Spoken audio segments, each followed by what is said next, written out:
Good morning, all. How are you doing? Yes, setting up your meeting for custom streaming service. Indeed. And we should be here live and in effect. Look at this. I think hyenas do that all the time. First thing I've read. Good morning, Brett. Good morning. That's from Cavan. Good morning. Got my cuppa at the ready, says Armand. 3, 2, 1. Good morning, Jocelyn. That's a lovely name. Jocelyn L'Oreal Tracy.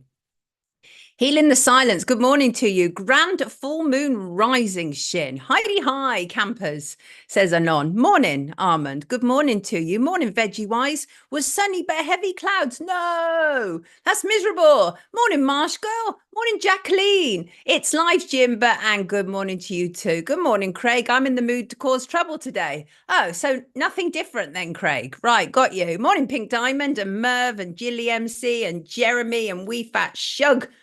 I used to say Suge, as in Suge Knight, as in the West Coast thug rapper man. Yes, good morning, Mark and Gazgano and Super Lisa Lease. Morning greetings to you too. And Robert Tideman.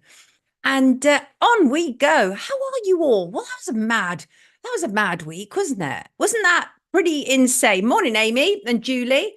And Lorraine, good morning to you. And Emma, so lovely to see you all here on the live stream. Hello, Humphrey. Humphrey Fluffy. Just want to go like this to your cheeks. And oh, you sweet thing. Hope, bit love and peace. How are you? Yeah, Shug. That's right, Shug, crazy money. Tony, I did. Oh, you mean to do another proper one with Andrew Bridgen? Yes, I'll put in a request. It won't be able to be on here though. It'll have to be on Rumble or BitChute or any of the others, because some of the stuff that I need to talk to Andrew about, I will be in trouble on here. My first strike was to do with me talking about his excess deaths debate in Parliament. Wait, Karen is off for 6 weeks. Karen, are you a school child? Is that what we're dealing with here? Or are you a teacher? Yes. So, yes, I will ask him for another interview. Absolutely, I will. So, mad build up to that insane full moon, right?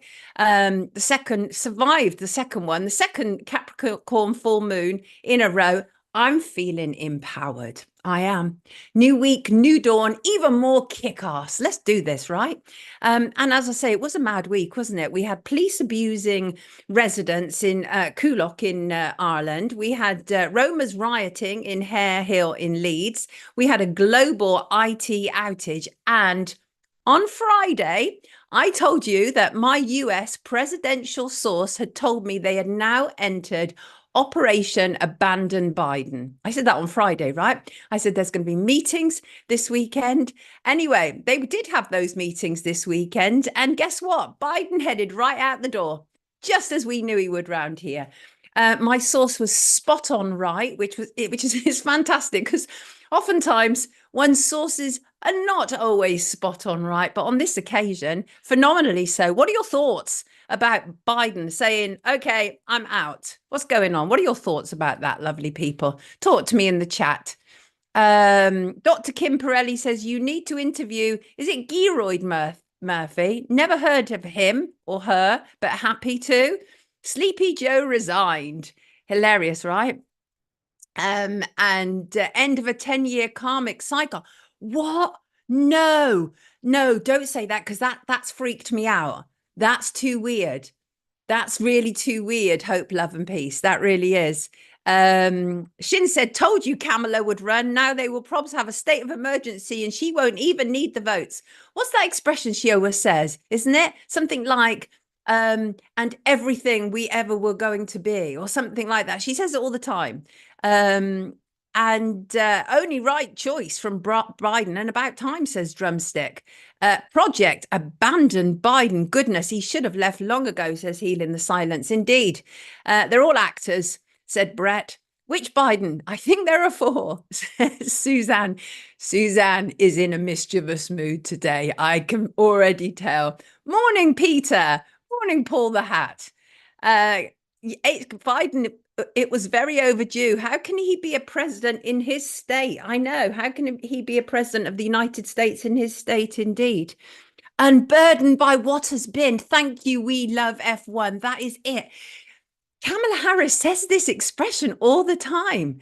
And I like it. I mean, it reaches the point where what on earth is she talking about? You're a wombat. Richard has corrected us. He hasn't resigned, though. He is still in place until November, unless something happens. Good point. He's not running for presidency. Absolutely. He's not running for presidency. So he's resigned from the presidential race. Greetings from Holy Russia. Good morning to you, Robert. Gavin said Biden didn't even know he was president. I mean, is it overcast in Lincolnshire, Hugo? Sorry to hear that. Yes, Catherine, I agree. About time Biden left, and his wife should be ashamed of the elder abuse she put him through. Good morning, mummy spanners. Crazy Bunny wonders if Hillary will appear. Well, remember when she was running, she was all over the bloody shop, wasn't she? She was fainting and doing all manner of things, and they were like propping her up and everything. HK Very said an astrologer said he would withdraw his name on Sunday.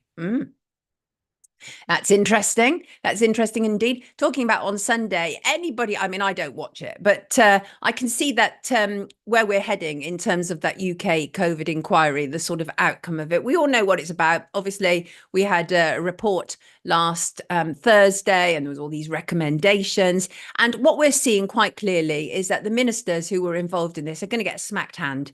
A spot on BBC Sunday Morning with politicians' favourite Laura Kunsberg. She is their favourite propagandist, I'm sure.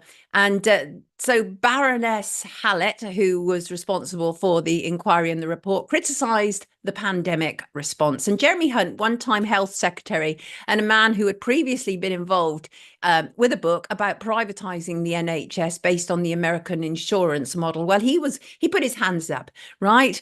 I was one of the many ministers, many officials, many scientists who were part of a groupthink where we over-prepared for pandemic flu, Mr. Hunt said.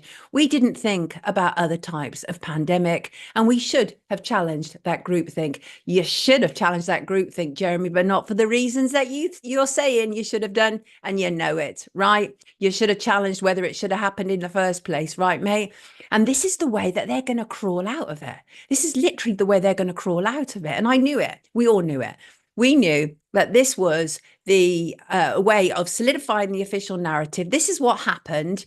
It doesn't allow for any questions such as, did that really happen? Was that really what was taking place?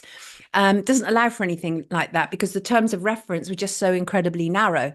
So it's all about solidifying that narrative, saying this is what it is, and preparing us for the next one, in which, as I interpreted from the report, is about locking us down harder and faster, and make sure MPs and their mates make more money. Of course, we cannot forget that, can we? So and just when I was just reading again and going through the UK COVID inquiry report again, it's just ridiculous. There was a lack of attention to the systems that would help test, trace, and isolate. Yeah, but the point is that none of that was necessary, right? None of it was necessary. Anyway, Hunt went on to say, I apologise unreservedly to the families. That was the most terrible tragedy, what happened to this country during COVID. Yeah, absolutely. When is anybody going to start apologising to the people and what happened with the elderly in care homes and how they were just, well, essentially kicked under the bus and just left to fade away, just fade away. I will never, ever forgive or forget the ministers involved in C19 in any country. If I can work out, each minister in each country who's involved, I will never forgive them. I certainly will never forgive any of the British politicians because they lied. They lied and people died, but not for the reasons that they're telling us. Right. On that note, let us welcome in our first guest, and we're going to go straight into Biden's story. And here he is. Good morning, John. Good morning, Sonia. How are you? Good to have you with us, everybody. It's John Porter from Chasing Dissent. Lovely to have you with us, John. So yesterday, when I said to you, Biden's out, and you were like, I was right then. Why did you say that, John? Because I've been saying this since last year. I said he's not going to run, and I'll be honest, smug face. Why not? Because everybody was saying, yeah, he is running. He's still going to go. I mean, even last week, Keith said, or I call him Keith, but his name's Keir, isn't it? But Keir Starmer said he was in good form, and he's obviously on top of his game. He's so on top of his game, he's pulled out. Keir Starmer said he was on top of his game. Yeah, at the NATO conference. That's absolutely ridiculous. So let's look at this, really. I think there was a build up to it. I mean, I on Friday, I had been given information from an American presidential source who said to me, this weekend is it. That's it. It's over. Yeah. We have now entered Operation Abandon Biden. And clearly they had, but there was a build up to it, wasn't it? And I think there was the moment. So what was interesting, obviously, last week, we saw that kind of, the performance, didn't we? And what Biden had previously said was the only reason that he would pull out of the presidential running race was if some kind of medical issue happened. And then we heard on Wednesday, I have COVID. So, John, what did you think when you heard Biden had COVID? And be careful, we're on YouTube, don't forget. I'll be honest, I thought it was going to be a long, slow decline into a state of not living. That's what I thought when I heard that. Because I thought, oh, he's obviously resisting and he's going to be, phased out. But this all started way back at the first debate. Well, it wasn't a debate, was it? It was questions by CNN. Yeah. And even after a week of prep, he couldn't get the answers right. In fact, I don't think he got any answers, No. But yeah, it all started then because at that point, the money dried up because all the Democratic donors turned around and said, whoa, no more money till Joe goes. And that sealed his fate there and then. And it doesn't matter how much Jill was screaming and shouting, no, I want to be First Lady again. But sorry, Jill. Your time's been and gone, doll. I mean, that is the reality, isn't it? And the thing is, John, I mean, I loathe Biden with a passion, but I also accept the fact that what we were witnessing there appeared to be something close to elder abuse. Oh, yeah. Awful stuff, right? He was almost being forced to do that. His wife, nakedly ambitious, no doubt about it. But I actually don't think Biden has any kind of understanding for the most part where he is half the time. Yeah, he doesn't know if it's Delaware or Tuesday. He just doesn't have a clue, I mean, Joe's big point of the day is when he gets his ice cream, gets tucked up and told his story, and that's usually at 11 a.m. Right. Right. And the thing is, did you see after that debate, because I think that's the debate you're talking about, when his wife was talking to him as if he was like 5 years old and about to get that ice cream, right? That was embarrassing, wasn't it? You did good, Joe. You did good. You told them, Joe. Absolutely embarrassing. How much of this do you think relates to what happened with Donald Trump last weekend? Because that's seen his popularity soar, right? I think... I don't think anything about removing Joe's related to that, really. I mean, the Democrats knew this was going to have to happen, and they've been talking about it ever since that debate. And really, the Trump thing last week just sealed the deal, didn't it? Because they're not even trying now, the Democrats, are they? Because they're putting up Kamala. Right. And let's face it, nobody likes Kamala. And I think we've got to move on, unburdened by what has been. Yeah, that's right. I'm burdened by what has been. We were talking about that earlier in the comment because she just says it all the time. But the thing is, because We Love F1 is one of my other personas. Okay, got you. Well, see, the thing is, once Obama had withdrawn his support, and he did that quite publicly in many respects, I was being told that was it. That was the moment that signaled to the rest of the Democrats, he's out. Biden is out. Do you think there's truth in that? Yeah, I think so. I think Obama's still very much behind the scenes. It's like our own country. It's like Tony Blair. He's still there lurking around behind the scenes, isn't he? Yes. Him and Alistair Campbell. They're still putting their wee digs in, putting getting their wee government contracts and things. Yeah, I think they're working away behind the scenes, and they'll be more than happy that Keith's in charge now. Keith and Angela. Yeah. Yeah. Well, exactly. The thing is, obviously, some of the things that we've seen have been quite extraordinary. I think on one occasion, Joe Biden told us he was a black woman. On another occasion, he introduced Zelensky as President Putin, which was one of my favorite ones. That was a cracker. Did you see what Donald Trump said about Joe? He was magnanimous in his victory, wasn't he? Crooked Joe Biden was not fit to run for president and certainly not fit to serve, and never was. He only attained the position of president by lies, fake news, and not leaving his basement. And he goes on in normal Trump pattern. The thing is that Biden comes, I mean, it's well known. They call it the Biden crime family. I think he's one of the most disastrous presidents in a very long time, and he clearly was there as a consequence of kind of behind the scenes movement. There's little doubt about that, right? So what do you think are the chances now for Trump? Is this a shoe-in now for him, do you reckon, as president? You really had to think that after the attempt last week, and I mean, it did nothing but help him. And I'll be honest, I think it was he seized an opportunity there that wasn't of his making. I really don't think it was, but he seized an opportunity, and he's going to make bank. And I think people are going to vote for Trump because, to be fair, nobody likes Kamala. The Democratic Party don't. John's frozen. Hello, John. John, you're frozen. Hello, John. Hello, John.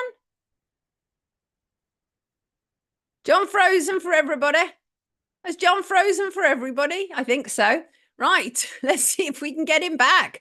On a plane said, no more children getting sniffed. Oh, there he is. He's back. What happened? My whole thing just disappeared. Oh, don't worry, John. You froze for about, I don't know, 30 seconds or something, but you're back. You're saying nobody likes Kamala. Yeah, that's right.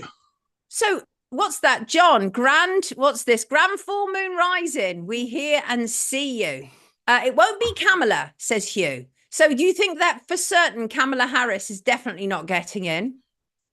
Well, I don't think she can. I mean, has it been confirmed that she's running yet? Because that seems to be what they're saying, but right. I don't know. I mean, it's all up in the air, isn't it? We're just all in the giddy, shall we say, we're quite giddy that he's actually gone and done it. That he has pulled out of the election. Yes, exactly. Right, John, as you've just frozen, let's talk about the it scenario that's going on around the world, because that's interesting. Obviously, that happened at the end of last week, and we were told that this was this massive IT outage. We were told it was created by an update which has been pushed to customers of cybersecurity firm CrowdStrike. It caused Windows software to shut down.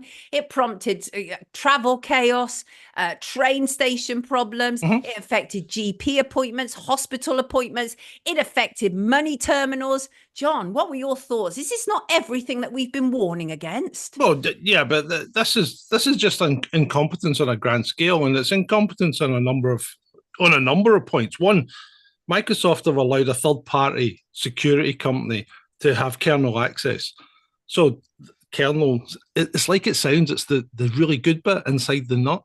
So the kernel does everything. And if you allow third-party software in there, it can interfere with how the operating system starts. And that's exactly what's going on here, because it put Windows machines into a reboot loop. And it's quite simple. You went in. It's technically quite simple. You go in as a super user, you remove the update, you reboot the machine, everything's great. But the logistics of doing that mean every machine that was affected has to be done manually. So billions of machines affected, billions of problems, IT departments, working 24/7 to try and fix this.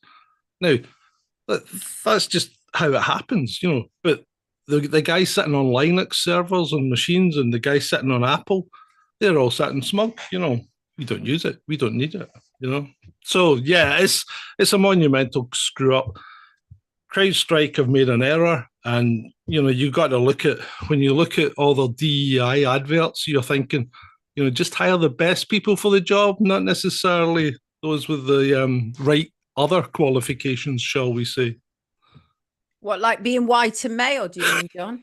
No, I'm just saying, you know, if you've got, Yeah, if John, you've I'm got, in that kind of mood today. Yes, if I you, am.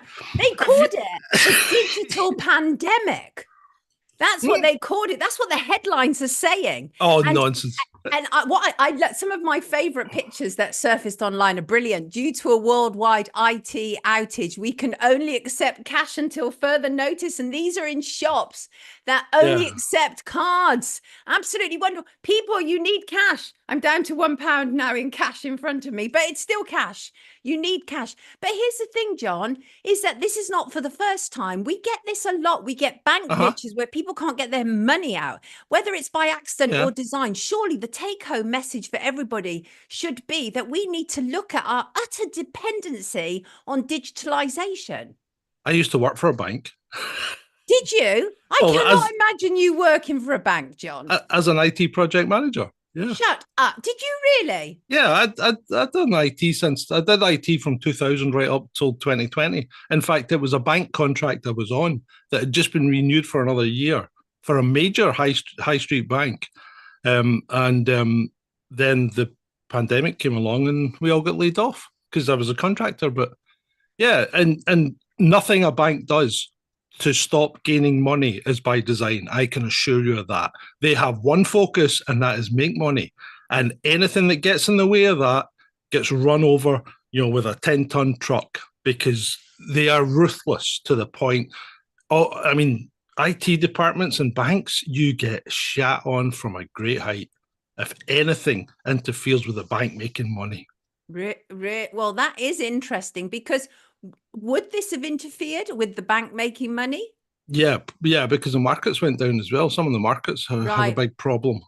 So yeah, and if banks can't service their public, they're losing money, you know. And if banks, I mean, every time you phone your bank or your bank phones you, they're trying to sell you something else, you know. And if they can't get out, you know, they can't talk to you, they can't sell. So yeah, of course, this would affect the banks greatly. The banks would be furious at this.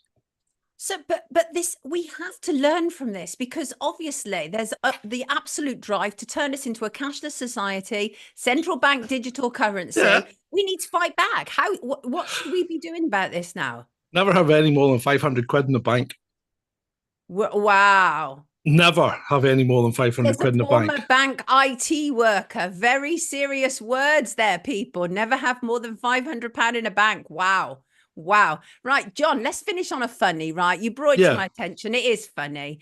It's a TikToker has slapped a rival content creator with lawsuit that could change the influencer game. And basically they've fallen out because they were going to work together and then they didn't. And one has sued the other, saying that she's posting very similar to me. It's really, she's looking like me and everything. What are your thoughts about this sort of thing, John? Oh, I think it's hilarious. So Sydney Gifford and Alyssa Shield met up in Austin, and ostensibly they were going to start working together to promote each other's kind of brand. Now, they don't have a brand, they just promote things for other people. But after that, Alyssa blocked Sydney and then just started basically copying her. And so the lawsuit is that she copied her signature natural beige and white aesthetic. So this girl wears beige.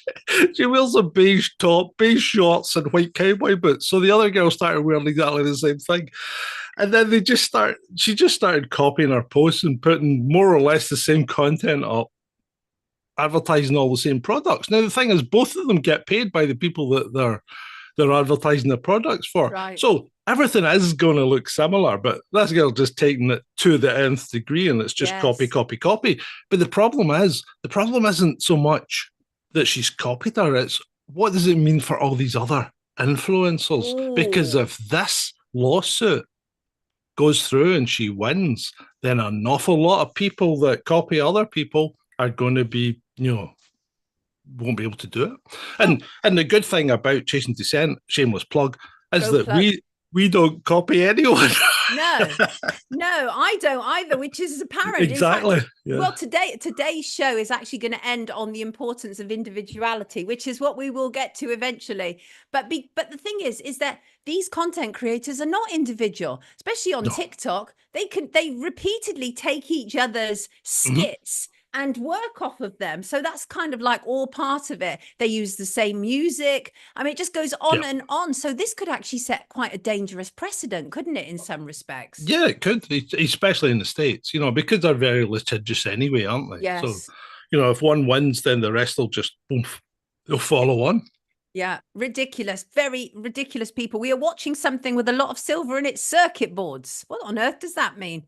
Yeah, circuit Robert boards says, have got more gold than silver. But anyway. Dr. Kimperelli, that makes sense. I'm getting confused here. Adverts are from YouTube, not Sonia. Yeah, adverts are not from me. Oh, right. Okay.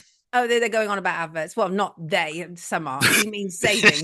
I have no idea what's going on in that. Yes, I am unique. No chance of that happening. Absolutely. Proudly so. Unashamedly so. John, thank you for joining us this morning. Lovely to have you with us. When's the next Chasing Descent? Tonight. Right. 9 o'clock tonight. There'll be another show on tonight. We did a little one last night as well, just touching on Mr. Trump and promoting your fine show, because obviously it's a pleasure to be here, Sonia. I've enjoyed myself immensely. Very much appreciate that. Thank you. Richard said, so instead of the great meme war, it will be the great TikTok war. I think that is where we are heading, Richard. John, take good care of yourself. Have a lovely show. We're going to put your link in the comments and to Chasing Descent, and hope to see you soon. Everybody, John Porter from Chasing Descent. Take good care of yourself, John. Lovely to have you with us. Lovely. And there we go. Lovely, glorious, gorgeous people. Yes. What's this? Rethink the entire financial system so that it isn't based on debt, said Suzanne. Merv said, thanks, John. You are a funny man. Tonight, and I was looking for you last Friday, said Shin. Bit late, but I'm here. Hello. Hi, everyone. Good morning, Crone. I haven't seen Crone for blooming ages. And Shin's just put a link there for Chasing Descent's YouTube channel. So there you go. I'm going to welcome in my next guest very shortly, but let me just look. Oh, do you know what? It's oh no, actually, I'm going to come to that later. Let me just get something that looks like some sort of organization going on around here. Yes. So no, what I was just going about was that I was just reminded that it's a year ago this week that Sinead O'Connor died. And I can't believe it. I can't actually believe it's already a year since she passed. The coroner ruled that she died of natural causes. She was found unresponsive at her South London home in July 2023, and 26th of July. So that is later this week. She recently moved back to London. She had tweeted earlier that month that she had been away from London for 23 years and then she returned. She was obviously a singer, but she was also an activist. Obviously, her best known single, Nothing Compares to You, written by Prince, released in 1990, reached #1, brought her worldwide fame, literally worldwide. She was outspoken in her social and political views. She released 10 studio albums between 1987 and 2014. She converted to Islam in 2018, changed her name to Shuhada Sadakat. I don't know if I've pronounced that right, but I gave it my best shot. But she continued to perform under her birth name. She released a memoir, Rememberings, in 2021. For me personally, the single most honorable thing that she did in her career, in my opinion, was on October the 3rd, 1992. Right. That was when she ripped up a photo of Pope John Paul II on Saturday Night Live, huge American TV program. She tore the picture once, twice, thrice. She threw the tattered pieces at the camera. And as she did, her career went. It was a huge statement that she was making. It was to do with child abuse within the Catholic Church, which she had been, she'd been brought up in. It was a massive statement, a real statement, a true and honest statement. And it was very honorable and very brave of her to do so. And I read this interview after it, quite a while after it, but I refreshed my memory of it this weekend, and it was an interview with the marketing guy Daniel Glass, who was with her at SNL when she tore up the Pope picture. And he said, I will never forget it. Everybody froze at SNL. The music producer, Liz Welch, went from jubilation to tears. No one stopped it. No one knew what to do. We walked back to the artist's dressing room. I don't think she, as in Sinead, knew what she had just done, the magnitude of it. She was in a room by herself, which was kind of sad and lonely because it was a heavy moment in history. I remember knocking on the door. I went in and she was talking to herself. Her hands were behind her back. She had her socks on and she was doing something between poetry and chanting. And as he said, she was totally cancelled. But people would say for a long time afterwards, she was right. She was totally right. But she was an early victim of cancel culture and the mob mentality. She was. There was the boycotting, the blacklisting. People weren't judging her music anymore. There was a fear by American radio stations of even playing her record. And it really did hurt her. It was incredibly brave what she did. And I will never, ever forget her for it. Thank you, Sinead O'Connor. I hope you are resting beautifully in peace, because in my opinion, for that one act alone, you deserve to. Right, let's bring in our next guest. And a newbie around here. We haven't talked before, to my knowledge. Good morning, David.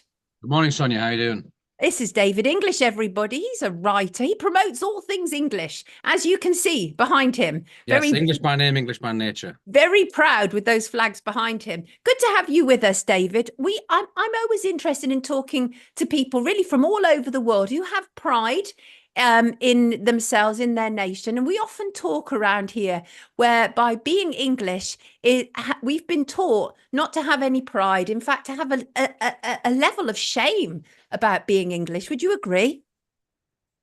Yes, but it's pretty simple.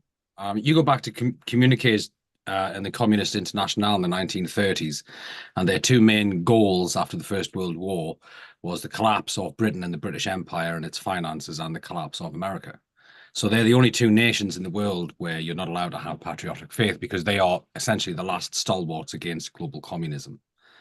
Everything, this whole white man hatred thing. Marx said in his personal letters that the greatest obstacle to global communism was white European men. Interesting. Well, so we're obviously seeing a lot of issues that are taking place at the moment. We're seeing riots in Harehill. We're seeing police brutality in Coolock in Ireland, which is, again, it's Ireland for the Irish. And but it would appear that what's happening are these sorts of assets for the state, such as the police, are actually turning on the indigenous populations. Yeah. Something happened in 2016. Donald Trump wasn't meant to win. I don't think even Trump thought he was going to win. He was quite shocked. And it essentially put this communist global agenda back by over a decade. Now, they know that, he's likely to completely win, whether they admit it or not, in November. They know they've got X amount of time to put everything back on track, because Agenda 21 became Agenda 2030, right? Right. They've got X amount of time. They have to shove as much through as they can between now and November, because he will dictate global, not to the same degree because of BRICS, but global finance policy. But he will also, it'll be a requisite of his, a prerequisite of his foreign policy with countries that want to trade with the United States, that have to align with the United States' goals. Now, everything he's saying is to completely smash this global communist technocracy that we're living in. And just to make a point clear, the goal was always to have militaristic communism for the East and financial, consumerist communism for the West. So they know they've got X amount of time. It now has to be forced upon the people so that they create as much damage as possible so it slows him down. They want to just slow down that effect, because he did so much in his first 100 days last time. They want to essentially stack the deck against him this time. So, David, you're in no doubt, talking about Trump, that Trump is more one of us than one of them. That's what you're saying. Yeah, I mean, look, the guy's super wealthy. His father wasn't super wealthy. His father was just a self-made wealthy individual, but his father came from nothing, worked his way up. He just happened to be quite intelligent, figured out a way to make houses faster and cheaper than everybody else, and just ran with it. Right. Trump's an intelligent guy, but he wasn't born like, he's not like a Kennedy.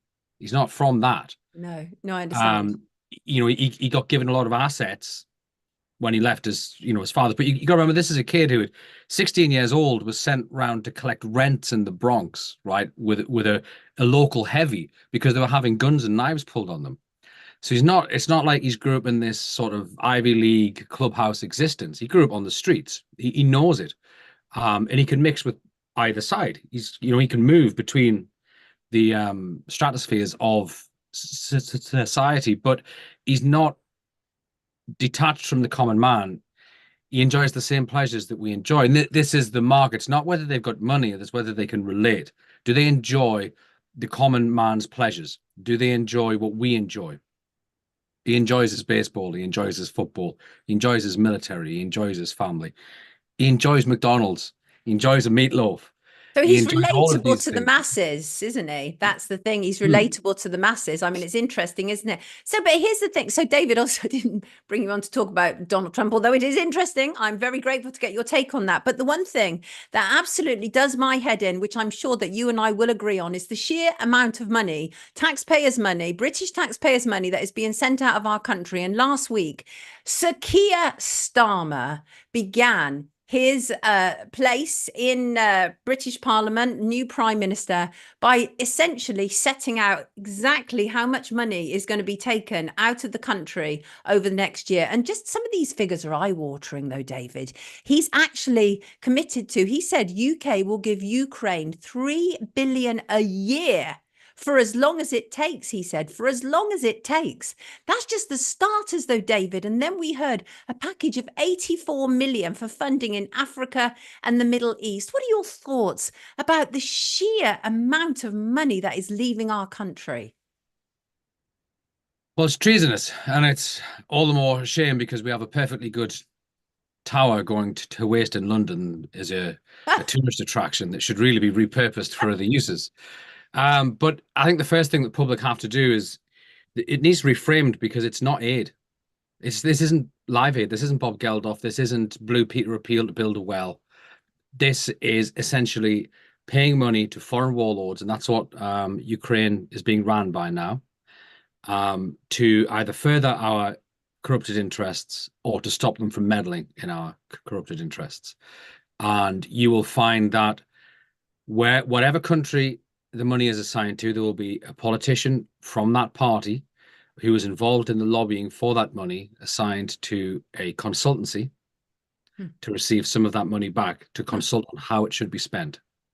It's corruption. You know, there's a reason Zelensky's gone from an unknown Ukrainian TV star who, you know, had he not been president, we might have seen him on the Eurovision one night giving the points, right? Absolutely. He's gone from that to being Yep. like one of the world's richest men overnight.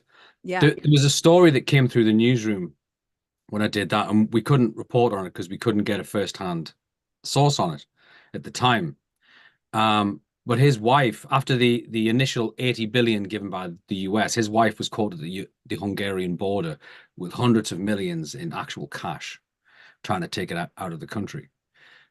So I've got no doubt that it's a slush fund, and I've got no doubt that every politician who's advocating for it is in on the slush, because it's not going to weapons. Were you able to source that? Because I've heard about her kind of profligate spending, including in Paris and everything, but never been able to source it. But were you actually able to source that story?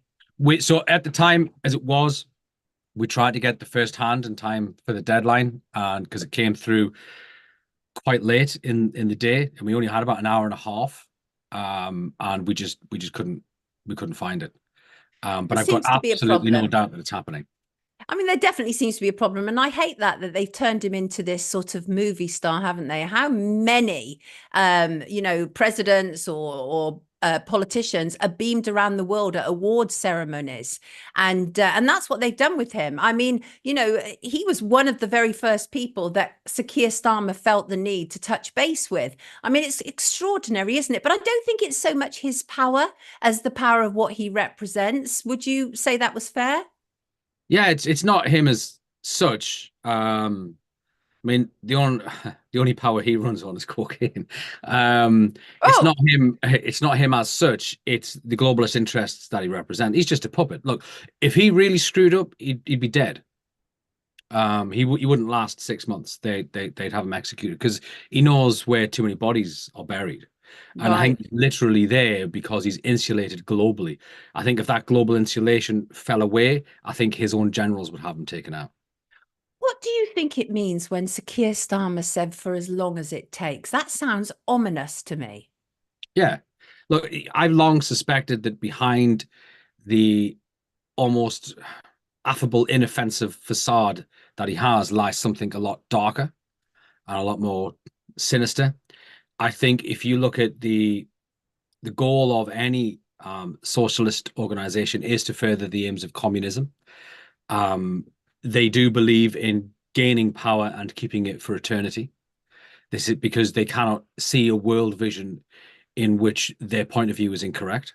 Hmm. So I think while he's there, he will pledge as much money as needed because it's not just going to him, it's funding a lot of other things. It's a circular, they take money out of your taxpayers to impoverish the people, and then they use that money to essentially fund global campaigns which enslave the very same people that the money was taken from.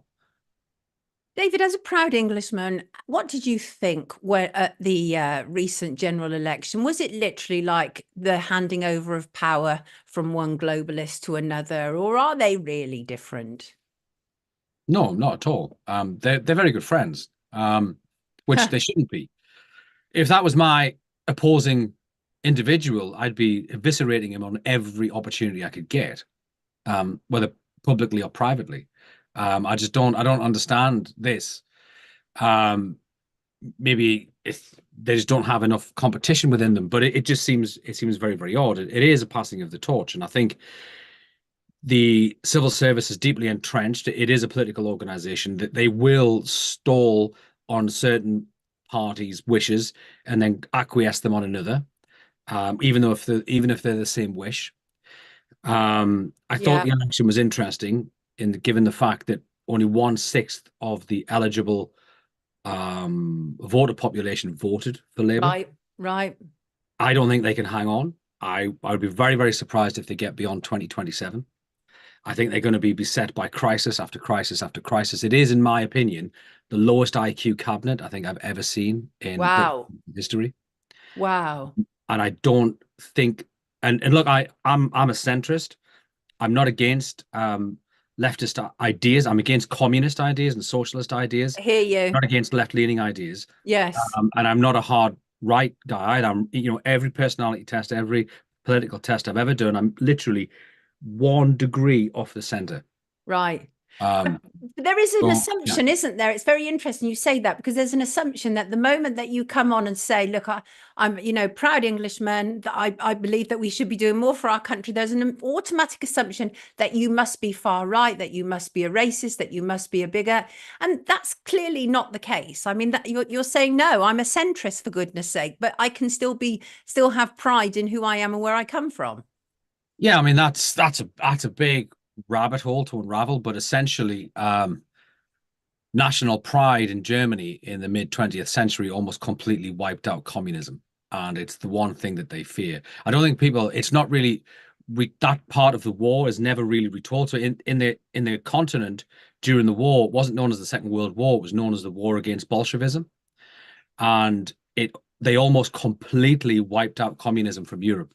And that is now the thing that the left is most afraid of is national pride because they saw how one country almost wiped it out. So they're terrified. They're terrified of national pride. It is the kryptonite. It is the answer. Your traditions and pride in your nation is how we actually get out of this. And I don't think there's anything wrong with it. I really don't think there's anything wrong with it. And I think what I think is appalling is that we are demonized for feeling that way. I mean, David, you and I have not talked before. I'm somebody who kind of, I consider myself a child of the world in many respects. And I kind of like embrace, or cultures or nationalities, I'm that person. But I also am absolutely aware that those who want to have pride and who are patriotic, they should be able to be that way without being demonized as if there's something wrong with them. And actually what you're saying is an absolute agenda to attack people who feel patriotic. And that is what we have to fight against. Particularly if those nations are a threat, and England, I mean, look how small England is and look what it accomplished. There's something within the English people that when that impetus is marshaled correctly, has an insane productive output. Same with the Germans, but they basically destroyed Germany after the war. Same with the Americans. There's something about those populations that when they are harnessed, there's a forward motion, there's a fire within them that has this forward motion that pushes and pushes and pushes. That yes, they will go up against, you know, communism. The average Essex blokes, the avid Bosch guys, you know, they're as hard as nails. Yeah, communism is the enemy. Yeah. So it's like you look at the average leftist, and they're not the same as the average, you know, Essex man. No. And they're terrified of that. So they want to destroy your nations. But all the nations, this is the point, all of the nations should exist, and all of the cultures should exist. I don't want to see the Indian culture vanish. We almost completely lost the Russian culture, and I would argue there's very little of it left. We've almost completely lost the true Chinese culture. I don't want to see Nigerian culture disappear. I don't want to see Kenyan culture vanish. I don't want to see Sri Lankan culture vanish. I want them all to flourish at their highest expression. Yes, but so should mine. Yeah, I love that. I think that's beautifully articulated. Absolutely.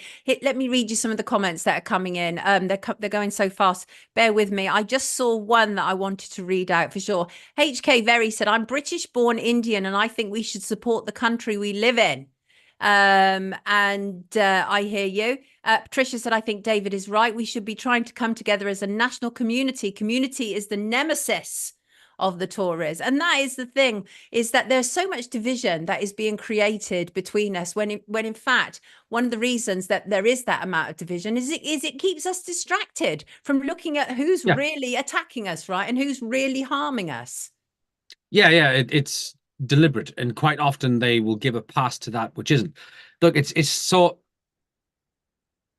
they give a pass to Islamists, right? Now, Islamists are terrorist aligned factions. If you really want to dig into the history of Islamism not on YouTube. I don't. We'll be off of here in a blink of an eye. So no, unfortunately not. If we were on Rumble, I would. Yes, absolutely. Yeah. Well, it's basically leftism. It's the leftist injection. That's what it is. They're aligned. They were aligned with the Soviet Union, and they were aligned with Beijing. So it's communism. It's not what we think it is. It's communism. Right. So the left always gives its own a pass. And this is why you'll find a lot of foreign aid going to organizations like this, because they are leftist organizations. They are from the same thing, right? So we need to come together. There is more than binds us than divides us. The Indians and ourselves have a shared root. We have a shared, you can't use the term now, but we have a shared Aryan root. We are bonded together by blood going back millennia. Which is why we kind of, with the values were similar. There are universal values, right? And we can connect all of these things. There is more brotherhood within us than there is things that divide us. But the cultures should be unique. The English culture is unique. Even the English expression of Christianity is unique. And it should be preserved because it was meant to be. If it wasn't meant to be, it wouldn't be here. Interesting. Thank you, David. Thank you for joining us this morning. I appreciate that. I mean, the thing is that I just, around here, I always said I don't want to be an echo chamber. I want to get all different viewpoints because I think that's really important. And my guests do not have to amplify what I already think. But I think part of the problem that we've suffered with media, and you'll know this as a journalist, is that only certain voices have been allowed. Whereas around here, I'm trying to enable it so that as many voices as humanly possible can be heard. And you are the latest in our voices to be heard today on Wake Up with Sonia Poulton and guests. Thank you very much for joining us. We very much appreciate it. Crazy Bunny said, we are all connected frequency. We are all stardust. She's entered a whole other realm this morning, no doubt about it. Need stronger coffee for that one. Yeah, exactly. We are all bonded together by blood, David, said Shin. Yes, we are. Absolutely we are. And Randy said, wherever you live, one rule should be loving the land. And I think we can all agree on that. You should not be in a country that you hate or that you want to harm, right? Shouldn't happen. Well, what is that going to do to you? Like, think of how that's going to twist your insides. Right. Every day you wake up with hate. Like, Yeah. you're going to end up with cancer. That's really bad.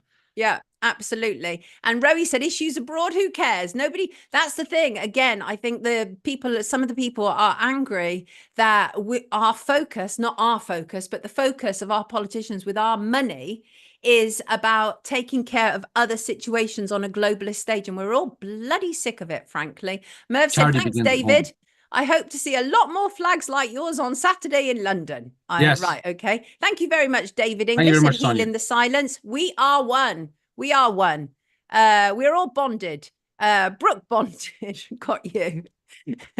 And Aloha said, if you're on the right or left, sooner or later you have to align with the lies. And that's what it comes down to. It's like, you know, and also we need to know more about history. We've been fed an absolute fake history, no doubt about it. Thank you so much, David. Everybody, David English, like name like nature, it would appear. Take good care of yourself. Have a good week, David. Thank you, Take Sonia. care. Thank you. Bye now. Thank you. Bye. Bye.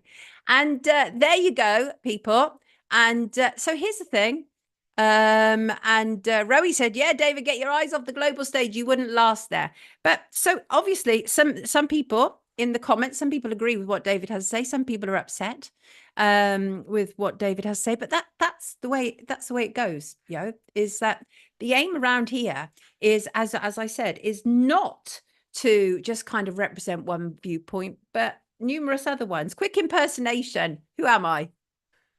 A Donald Trump cult member. Oh God, shame on me.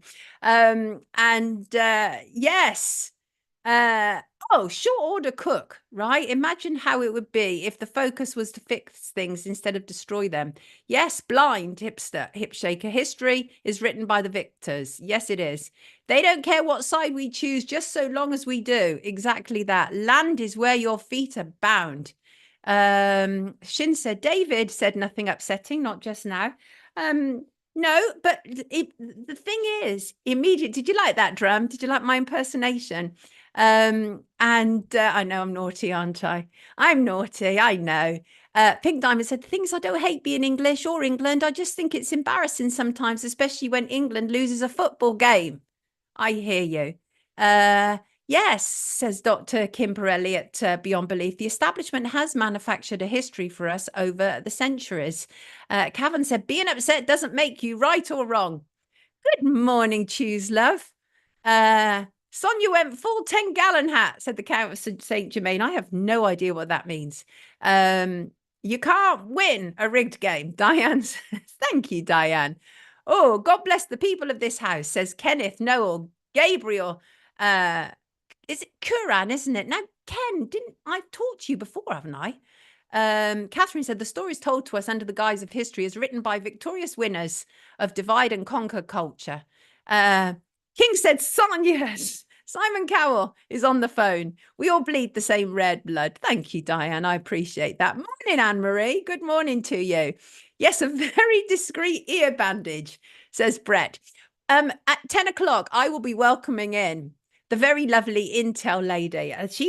What she does is comedy and parody. So please don't mistake her for being an actual guest who's coming on to talk about serious issues. It's comedy, folks. And some people loved her before. Some people joined and said, what's on earth going on? Because they automatically assume that she must be serious. But no, alas, no. Right, let's pick up some news. Before she joins us, I see that the Lucy Letby campaign is growing louder. They are not going to be able to stop this one. Neo-natal nurse, of course, convicted of multiple counts of baby murders and attempted murders.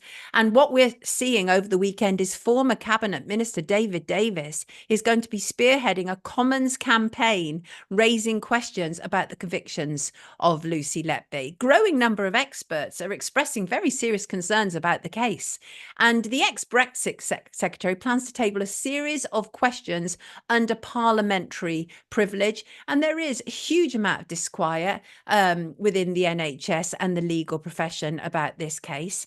And I think it's really interesting that we also heard over the weekend that witnesses who worked at the same hospital with Lucy Letby, wanted to come forward and were prevented from doing so. Yeah. NHS hospital told nurses who tried to support Lucy Letby that she shouldn't give evidence. That was for one nurse. Another one also came forward. And what happened was the nurse was trained with Letby at the Countess of Chester Hospital and told a newspaper that she was asked to be a character witness by the defence, so that's Lucy's team, but her NHS trust advised her against getting involved. And a second nurse and a registrar who still works for the hospital also said they had been instructed by NHS bosses not to talk about the case. So this is really serious now. We're hearing how there has been, to a degree, a sort of not only potential scapegoating but collusion. Right? Was Lucy Letby the scapegoat for NHS failings as a consequence of the coalition government and then the Conservative government continuing a level of attack on the National Health Service like we'd never seen before? I'm not saying it started with them. It didn't. It started even before Tony Blair. Margaret Thatcher was promoting this as well. Right. And then it came through Tony Blair and then it went on to the coalition government. But the point is Lucy Letby carrying the can for institutional failings? Because a lot of people think she is. Statistically, the story does not add up. All they have is circumstantial evidence. Some of the lies that have been told about her just do not make sense. Speaking anonymously for fear of reprisals, one of those nurses said, "I never felt comfortable working on the ward. There was always an attitude of if you were a bit ballsy and happy to mock other people, you fitted in very well. And if you were a bit quieter and wanted to get on and do your job and keep your head down, you would become a victim." She added, Lucy was always very quiet with people she didn't know, but she adored looking after those babies and building that relationship. She got on really well with families and children, and she used to get a lot of thank you cards from the families. I mean, I think this is going to be a big fat failure for the Crown. The CCRC, the Criminal Case Review Commission, need to step up on this like pronto. They really do. This is very serious now. No doubt about it. And, the thing is, I was quite late coming to this. A lot of other people. Pink Diamond said, with every day that goes by, I become more convinced of her innocence. Norman Fenton crunched the numbers on UK column and they could have charged any of those nurses, said Mark Coulson. Yes, absolutely. And Pink Diamond thinks that they got together to throw her under the bus. Healing the Silence said, with that many deaths and only Lucy is convicted in a hospital where so many people are present, not all seems okay. Oh, sweetheart, the wizard's words. He had a heart. I'm assuming you're a he. You might not be, though. But the wizard's words had a heart attack the other week. And actually, the wizard's words saying, I'm going to be suing my GP and the local walk-in NHS centre for their failings, and my heart attack could have been avoided weeks ago. Really awful stuff. I'm so glad you're back with us, Wizard, though. But you've been through hell, right? Yes, Diamond, she was a quiet girl, apparently. Go the wizard's words, says Diana Ahmed. That's me. That is you, mate. Yes. Donny H said, I predicted Biden gone and also Obama to run. Missed the beginning. Work, always a twist. Yes, I hear you. We did look into that, to Biden announcing that he won't be running for the presidential election. But the great thing about this is you can always go back and listen to it. GPs are done, says Crazy Bunny. They were trying to quash it by making her the scapegoat, says Carol. Yes, sail away, always, mate. There are offenders alive today as bad as Savile, says Rowie. I have no idea what that relates to, Rowie, but yes, you're right. Yes, you are. Yes, Wizard's words, plenty of love pouring out for you in the comments, which is wonderful. That's what we love to see. Oh, yes, it is. We love to see that. Let me see if I can fit in a brief news story. I want to talk about Richard D. Hall, who is in court today for the start of what looks like a 4-day trial. Mr. Grimsdale said the higher you go up, the worse they are. And just to say, actually, I'm going to be talking about hair heels. Well, let me this is Christine. Lovely Christine wrote to me, said, "Morning, Sonia. Love your programs. Morning news. Would like your take on this, Sonia. Innocent people have been left in a rioting area with police and allied services retreating, in fact, running away from the situation. Still nothing happening, drafting in other forces. But this has been going on all night with nobody caring about the innocent involved here. Very concerning. Please look at this. Is it staged? Question mark.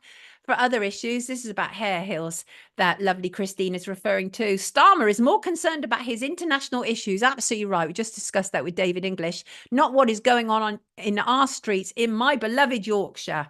Well, we heard that Iastin Dobry has been arrested during the riots at Hare Hills, Leeds. He's Eastern European. He's from the Roma community, and he's the man that we all saw setting light to a bus. We all saw it, right? And but what we're hearing is that Leeds Council now be launching an urgent review into why these children were taken, because that's what kicked it off. Children were basically taken by social services. And the thing is, I know social services have been demonized for a very long time, and they make terrible mistakes. They do make terrible mistakes, but it's a horrible job. It is a horrible job in many respects. And the removal of children from a home in Hare Hills, that was what sparked it all. And there were concerns about this underlying prejudice against Roma communities. But again, the problem is that we are not integrating properly. That is really the problem, is that we have all these series of communities and we're just not integrating. Rowie, it is not the end of the world, my friend. It is not the end of the world. But here's the thing. If they are going to seriously look into the issue and review about, you know, what happened in terms of the children's welfare, they better be looking at a whole lot of other people as well, not just if a riot is caused. Because I know people, I've interviewed people who've had their children taken off them for the most ridiculous of reasons. One couple had their children taken off them because the mother had issues with speech. She'd been abused, and so she was like selectively mute. And the husband had hearing issues, but that was still no reason why they couldn't be decent parents, and their children were removed from them. Patricia, I'm going to come back properly because I don't want to rush the Richard D. Hall conversation. So after we've welcomed in Intel Lady, and remember, she's comedy. This is not a serious news story coming up. I'm going to welcome in Intel Lady, and I will come straight back to the Richard D. Hall conversation, Patricia, because it's very serious. And Lynn asked, why did the police pick on the lady? We saw that, didn't we? We saw a lady who was who approached the police with genuine concern. She didn't realize that the police are not your friend, said Lynn. They arrested her, didn't they? She was very concerned about what was happening in the community. Who's been deemed surplus to requirement? The Count of St. Germain. Goodness. Sorry to hear that. Appalling. I have no idea what's going on there. Right. I am going to welcome in. We've still got loads to talk about, but when I come right back, Richard D. Hall, we're coming straight back in on Richard D. Hall, but I want to welcome in. So let's have some fun. Let's have some fun because, you know, oftentimes we don't have enough fun around here. And I love Intel Lady. I think she's a brilliant comedian, and I'm going to welcome her in right now to share her latest character with us. And her latest character is from the West Yorkshire Word Police. And let's just see if she's connecting here. Any moment. And good morning.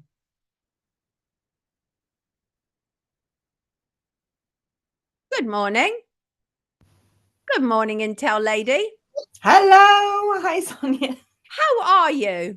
I'm really good. How are you?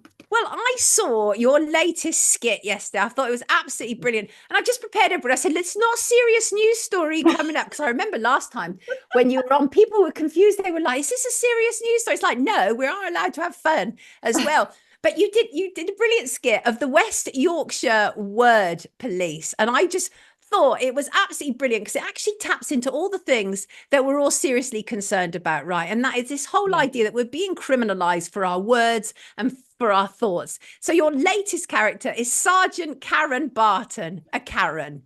That was that a coincidence? Well, it's actually, just going to correct you there, Superintendent Karen Barton of the West Yorkshire Word Police. Yeah.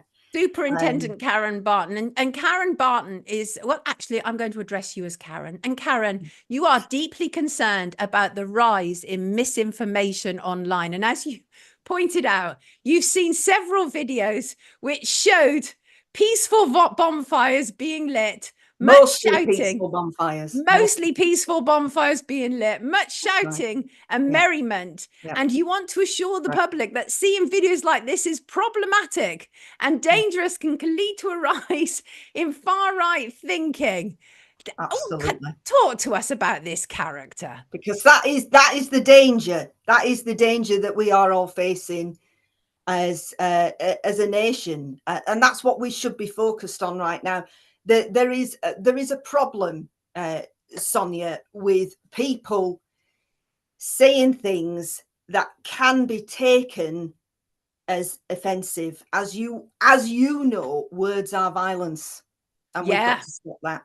Yeah, and your police are particularly concerned with words being violence, right? And but the thing is, you also said that there's a bus fire which is being taken out of context. How should we be seeing these things that we're seeing on our screen, Superintendent?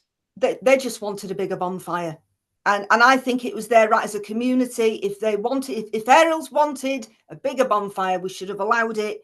It could be a cultural thing. We don't know, and we don't want to ask. Cultural thing. So the best thing to do is just allow it, and then we'll clean it up the next day. No problem. And here's the thing, Karen, I think one of the reasons why what you had to say really captured my attention is because your character appears to be playing down something very serious. And that is what people feel about the police at the moment. Well, the police take everything very seriously, as you well know, and we have been for some time. If you think back to last year in West Yorkshire, because West Yorkshire Police gets a lot of flack, and I think that's wrong. Was this the lesbian Nana? Well, let's talk about, and I find it very offensive that you use those two words, because first of all, our officer was not a Nana, and she found that deeply offensive. So, you know, her sexual orientation should not have been discussed, despite the fact that, you know, we did bring that young lady home from a pride party, and Nana was also a lesbian. I'm not saying that officer was that is not up for debate. No, but that was a clear problem with words, and we had to deal with it by manhandling a 16-year-old autistic girl with scoliosis, cuffing her behind her back and dragging her out of her house in front of her terrified family. We had to do it because words are, say it with me, words are violent. Oh, right. Wait, what? No? Is that what you're saying? Words are violent. Words are violence. And what about thought? Is thought even worse? Thought is worrying. And that's a thought in itself. You see, it's a minefield. It's tackers. We're in trouble. We are in trouble, because words are going to get people into a lot of trouble. You know, it's a dangerous world that we're living in. And if people could just learn to keep their mouths shut and their opinions to themselves, it would be less dangerous. That's what we're saying at the Word Police. Do you think that we need to cultivate a society in silence? Would that solve problems? I think a lot could be said for that. You know, I don't want to, you know, upset any monks out there. I don't want to offend anyone, but perhaps if we could think more like them, we could look to that monk community for guidance. And we have got officers going out there today to various monasteries, because, as you know, we're absolutely full of monks and monasteries around the UK. We've got officers going out there today just to get a little bit of guide. We've paid them handsomely for this. We've got a separate department to go and look and listen, and maybe just sit peacefully with them. I don't know, see what they get from it, and then you know, we'll give them a cash bonus for doing it. And then we will implement that into society, so long as it doesn't offend anyone. If it does offend certain communities, obviously we will apologise and step back. We do step back a lot. We are known for stepping back, and that's fine. You know, sometimes you've got to do that. Sonia. Yeah, police should always step back, right, in the face of trouble. That's, you know, clearly that's what needs to take place. And also, I think you'll find that Yorkshire Police, and I know that it's divided over kind of like several forces, but Yorkshire Police appear to be leading when it comes to the LGBTQ agenda. And you have very proudly Your cars are rainbow colours during Pride, right? Very proudly. Is that a source of pride for you? It is a source of pride, and we are not afraid to take a knee either in the West Yorkshire. You're not Police. afraid We're to take a knee. do that. There's nothing wrong with that. And you know, people are happy to see it. People think strength. They look at that and they think that is strength, that is resilience, that I feel safe. Because you've got to feel safe, Sonia. You've got to feel safe in the community. If you're seeing an officer take a knee or, you know, doing the YMCA, you know you are in safe hands. And that is what we do here at the West Yorkshire Word Police. We are keen to know people are in safe hands. And so the thing is, you're really reprioritizing what is important when it comes to crime, right? Let's forget murder and rape and arson and any of those things. We need to focus on what people are saying and what people are thinking, right? And we need to stop sharing videos which show people caught in acts of violence, because that's wrong. Well, it might not be, it might not be violence. It might be jovial dance. It might be cultural dancing. It could be jovial movement. You don't know what you did. And because you are sharing it and not us and not the mainstream media, it's not controlled in a way that we need. Because what we can do is settle people's worries by explaining the context of what it is that they're seeing with their own eyes. It might look like a violent act, right? But it could be some sort of dance, right? It could be any. A lot of people dance with fire, Sonia. They do, especially in Leeds. Especially in Leeds on those terrace streets. Absolutely. Yeah. I appreciate you very much for joining us this morning, Superintendent Karen Barton. What is your mission next? It's to shut everyone up, basically, Sonia. I mean, let's be real. In layman's terms, it's to have everyone can it really, and just listen, follow our guidance. We know what we're doing. We know what needs to be done, and just remember, have a little think before you open this, because what you could be saying could upset. So it could hurt somebody's feelings. We have got a hurty feelings department that deals with distressed people calling into us and saying that their feelings have been hurt. We are straight round. We know where you live. We do a door knock. And sometimes we send a strongly worded letter to back up what we're saying at the door. We tell people, really don't want to have to do this. Sometimes we invite people for an interview, which basically means if you don't turn up, we got to arrest you. And people say that's a waste of time. No, it's not. People say it's a waste of police resources. No, it's not. We've got to get people straight, and we've got to get people saying and thinking the right way. Oh, I've got you. Absolutely. Everybody, this is Superintendent Karen Barton from the West Yorkshire Word Police, also known as the rather lovely Intel Lady. Lovely to see you today. Have a terrific week. Take good care of yourself. God love her. God, she looks very hot, doesn't she, this morning? I must admit. And I'm straight. Take care of yourself, Intel Lady. See you soon. Take care. Bye. Isn't she lovely? She's lovely. Yes, she is. Yeah, I like a little bit of fun around here. And what? I'm that kind of girl, right? Oh, it's my thing bobbing up and down here. Let me just hold on. This camera is quite funny. There we go. Let's just hold that in place. I love Intel Lady. I do. I think she's good fun. I think she's really good fun. And I think it's important to have fun. We don't even begin to have enough fun. The Wizard's Word said, that was funny. Patricia Byrne said, extreme Karening. Absolutely.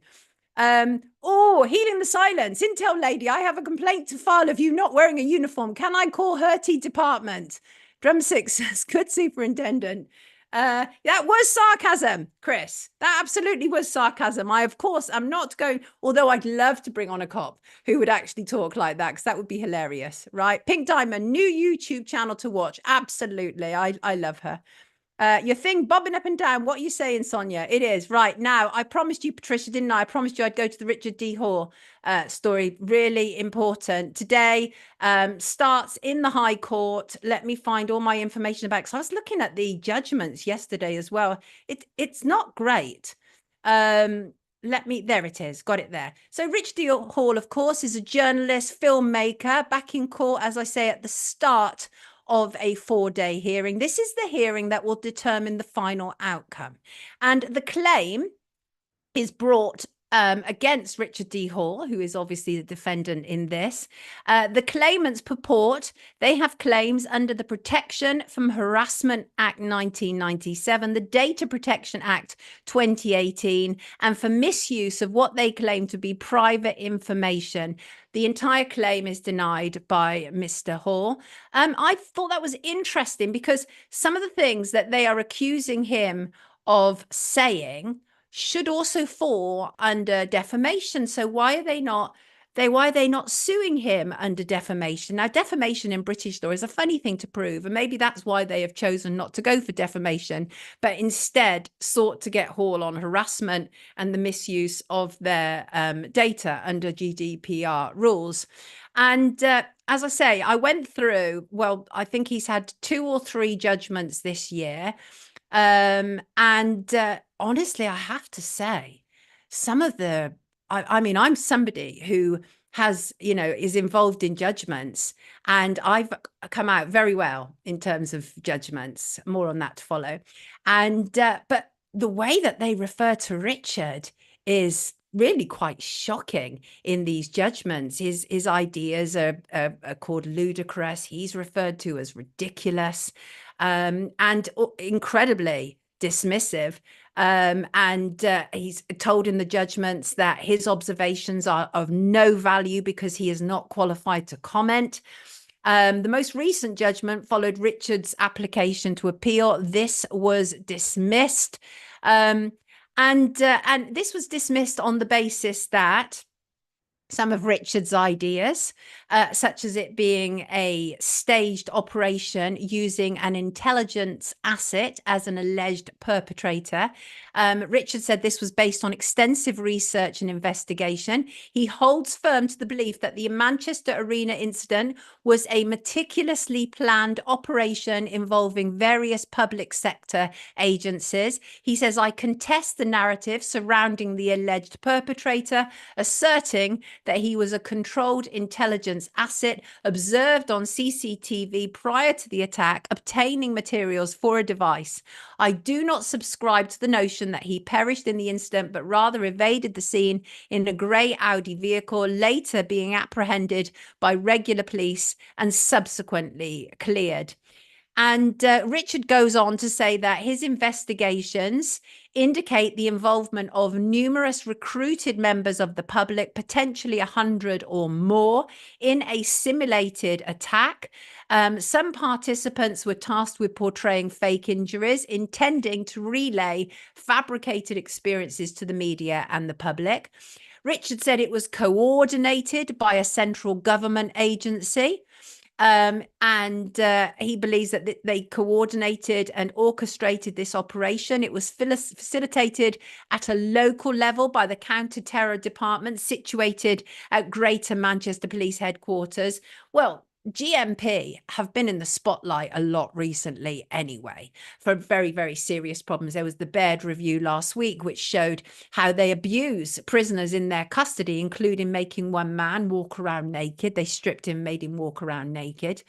So Richard was eventually sued by Martin and Eve Hibbert. And they're 2 people who claim to be there on that night at the Ariana Grande concert when the attack happened. And they are suing him, as I say, for those 3 things, but not defamation. And what is interesting is actually, I would argue that if he's not able to prove, and he's not going to be able to prove anything that he claims, because that's all been dismissed and his appeal has been dismissed. And so now he's only in a defense position. He's not got, a claim against them. He's literally, these 4 days are now about him defending himself against these claims. And for what it's worth, I think he's going to struggle. I think he is going to struggle. I think it's going to be very, very difficult. Not least, he has been heavily demonized by the British media. He is now referred to as Britain's sickest man. And let us not forget where all this emanates from. This emanates from him being doorstepped by Mariana Spring, the BBC's Miss Disinformation. and they went after him. They targeted him. Yeah, Patricia, it's very difficult position that he's found himself in. But what I really object to is the way that he was targeted by the BBC, because once you are targeted by an almighty behemoth like the BBC, you're in trouble. And they went after him, and they were determined to destroy him as a conspiracy theorist. And then, of course, the lawsuit followed, and it's a civil case. It's not criminal. He's not done anything criminally wrong, apparently. Yes, it is about the Manchester bombing. I apologize for that, Cavan. I should have given a much better intro. I think I was returning to the point that I'd promised Patricia that I would come to straight after this. But yeah, you're absolutely right. This was about the Manchester bombing attack that took place at Manchester Arena when Ariana Grande was performing. And I actually got into trouble once on the Jeremy Vine show, and because it was shortly after the attack, and I started to talk about false flags on the Jeremy Vine show. This was, I've been a contributor on the Jeremy Vine show for about 10 years. And I was asked to talk about this attack, and I started talking about false flags, which obviously is a military term. And we know that it is used and it happens often. Miss Disinformation, says Eric. I like that too. What's this? What are we talking about? It's just he was too close to things they want to keep him away from, says Lyra Davis. I've said this. I don't always agree with Richard's conclusions. I don't agree with his conclusions to do with the McCanns, as one example. But I do think he puts in a phenomenal amount of research and work into this. And I can recognize very clearly when somebody has been targeted and scapegoated. Now, I think he's being used to silence people online. It completely plays into the online harms former bill, but now an act, and the silencing of people. And we have to be incredibly careful about things like that, whether you agree with him or not. Shouldn't it be the case that he should still be entitled to his say? And they are also entitled to sue him if they disagree with him, because what he said about the people who are suing him was that they had been injured prior to the attack. They weren't injured in the attack, and they had been injured prior to it, and they were in league with the state. And so that's why I thought that they could have got him for defamation, because if they can absolutely prove he's lied there, then that's it. But the thing about, obviously about defamation is it's not defamation if it's the truth. But he has lost all chances of being able to, I think, appropriately defend himself. So we are now going to basically see 4 days where he's going to be made an example of, and it will probably impact people like me. And these things we have to be incredibly careful about. But what he said about individuals such as Martin and Eve was that they were likely harmed before the attack, and they were recruited and did not attend the concert at all. He said, I suspect that approximately 3 individuals may have perished before the concert due to accident or natural causes, their deaths exploited to fabricate genuine grief among families. I hold the belief that others purported to have died may have started a new lives abroad, an aspect that might seem implausible, but I believe was part of extensive planning. And the judge then went on to say it's for all those reasons and what Richard had said that the renewed application for permission to appeal was dismissed. Right? What's that? If everyone agreed, we'd be in Russell Brand territory. Yes, I got you. Some protective crystals around the wizard. Is that no one's flower, as described Richard as one of Britain's most intelligent men? So Richard is going to be placed in jail, says the Count of St. Germain. They can't do that. It's a civil court. That's not what could happen. But if he's criminally charged, which often can happen, right, depending on how a civil case progresses, it is possible also to have criminal charges in tandem, because we saw that with Alex Belfield. Jeremy Vine, that man again. Jeremy Vine had both civil and criminal charges operating in tandem against Alex Belfield and actually succeeded on both, right? Catherine said Richard has been ridiculed over his UFO research. Yes, Patricia, I think there is a parallel that could actually be drawn with Alex Jones. Parrot fed, I'm going on a ride on my beautiful Icelandic mare into the woods. It's the only thing keeping me wanting to be alive for a short term. Randy, where are you? Are you in Iceland? Wonderful idea about going off into the woods. Good idea. Thank you, Sarah. I appreciate that. Quick question, because I love the man. What is happening with Ice Cube?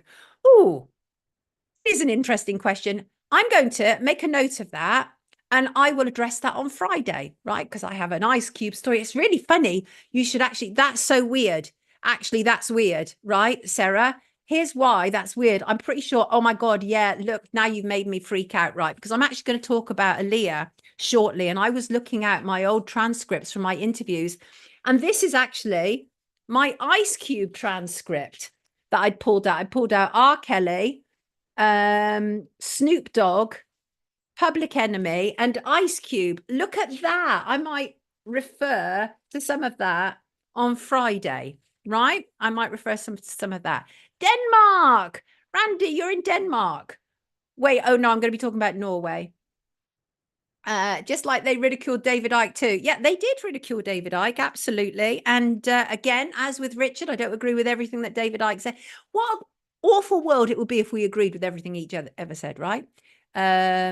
And highly unlikely said Richard would be criminally charged if he was wrong, but they can't, so they will financially ruin him. And that's the thing. He has a house to lose, doesn't he? And that's the problem. Hey, the fitness hutch. Hello, you. What else have we got here? I have no idea. Sonia, where are all the bees and butterflies? Rachel is asking. Well, there is a good question. And the short answer is I don't know. We did have one solitary bee in here, and it was a big fat one as well. You know, when they make that super huge noise when they're like big and fat, right? We had one, and we also had a couple of butterflies, but not many. But what was interesting, what returned this year, Rachel, was a new ant nest in the garden, right, literally outside the conservatory door. An ant nest, literally, when the first thing you walk, and there were trillions there. There were trillions. And I did everything I could not to harm them, right? That's what I did. What have we got here? What's going on? And the lakes that we used to. Oh, please stick to the rivers and the lakes that we used to. That's TLC, isn't it? Waterfalls. We planted flowers, bees like on purpose, and the bees are back. Bumblebee. Other truth and media outlets need to rally around Richard D. Hall, says IBR. Stella, I agree, which is why I'm, talking about this, because, as I say, I don't have to agree with him to agree that they go after him today, they'll be coming for us tomorrow. And, and as somebody who's been on the receiving end of some madness, I know what it's like. It's not great. It's not great, and it's not ideal. Right. Let us move on. Do you know what today is? What anniversary today is? Ad blockers message from GooTube. They can do one, says Dilip. Oh, love hula, do you? I have tons of bees and butterflowers. Butterflowers in my garden all day long. Wait, have you changed the name of butterflies? Amanda, I've heard this. Sonia, has anyone else noticed birds disappearing? Our allotment, there's hardly any songbirds, but it's only happened in recent 2 weeks. We have ants too, says Shin. Good morning, Jasmine. Monday. And it's back to grey again, says Pink. What's that, nuts? Look forward to it. Thank you. Just waiting for Tupac's Justice. God, aren't we all, lass? Oh, Crazy Bunny, your birds have stopped coming to the feeder. I'm gutted. Northern Star, it was full moon yesterday, but obviously we still got the ripple effects of it right now. Question, Sonia, will Kamala run on a word salad dream ticket? I love that comment. I love that. Oh, Patricia, that's nice. In my area, the council's left all the grassy areas to overgrow and lots of frigging flying insects about. Patricia's not impressed. Right, let's go back to this. Do you know what the anniversary is today? It's not a good one. 22nd of July, 2011. It was the Norway terrorist attack with Anders Brevik. And I was refreshing my memory about it last night. It made me so sad. all of these people, you know, often there are national and international atrocities where I'm left feeling we've been lied to, that we haven't been told the whole story, but not so much with this event, actually. The reason I believe this story, for the most part, as told, is because of the man at the centre of it, and that is Anders Brevik. Often known as the Oslo, Norway atrocity, 13 years ago today, in which he killed 8 people by detonating a van bomb in Oslo outside a parliamentary building, and then killed 69 participants of a Workers' Youth League summer camp in a mass shooting on the island of Utøya. And I remember it as if it happened just now, actually. And as a mother with a child of a roughly around the same age as a lot of the young people who were murdered on the island in Norway, it touched me so deeply.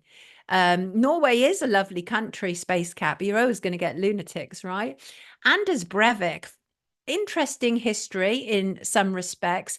And let me be clear, there is no justification for what he did. None at all. I'm just giving you his history because I think it's interesting. And that a completely messed up childhood, sexualized by his mum, abandoned by his father. As I say, none of these are excuses for what he did. And what was awful was he did that car bomb outside the Norwegian parliament, and it was all planned. He'd been planning it for a very, very long time. In fact, what he'd done, he'd been living with his mum for a period of time and then bought farm property, where for like the 6 months leading up to his attack, he was practicing mixing chemicals, what could work. He was doing like exercising as if he was in the military. He'd put on a rucksack on his front and on his back, laden it down with rocks so that he could build up his strength in order to be able to run and attack people. And what he did, so when the bomb went off outside the Norwegian parliament, the police and the emergency services were entirely focused on that, and he was then able to make his way to Utøya, an island about 50 to 60 miles from Oslo, where there was this summer camp for the left wing. He had on a police uniform that he'd purchased.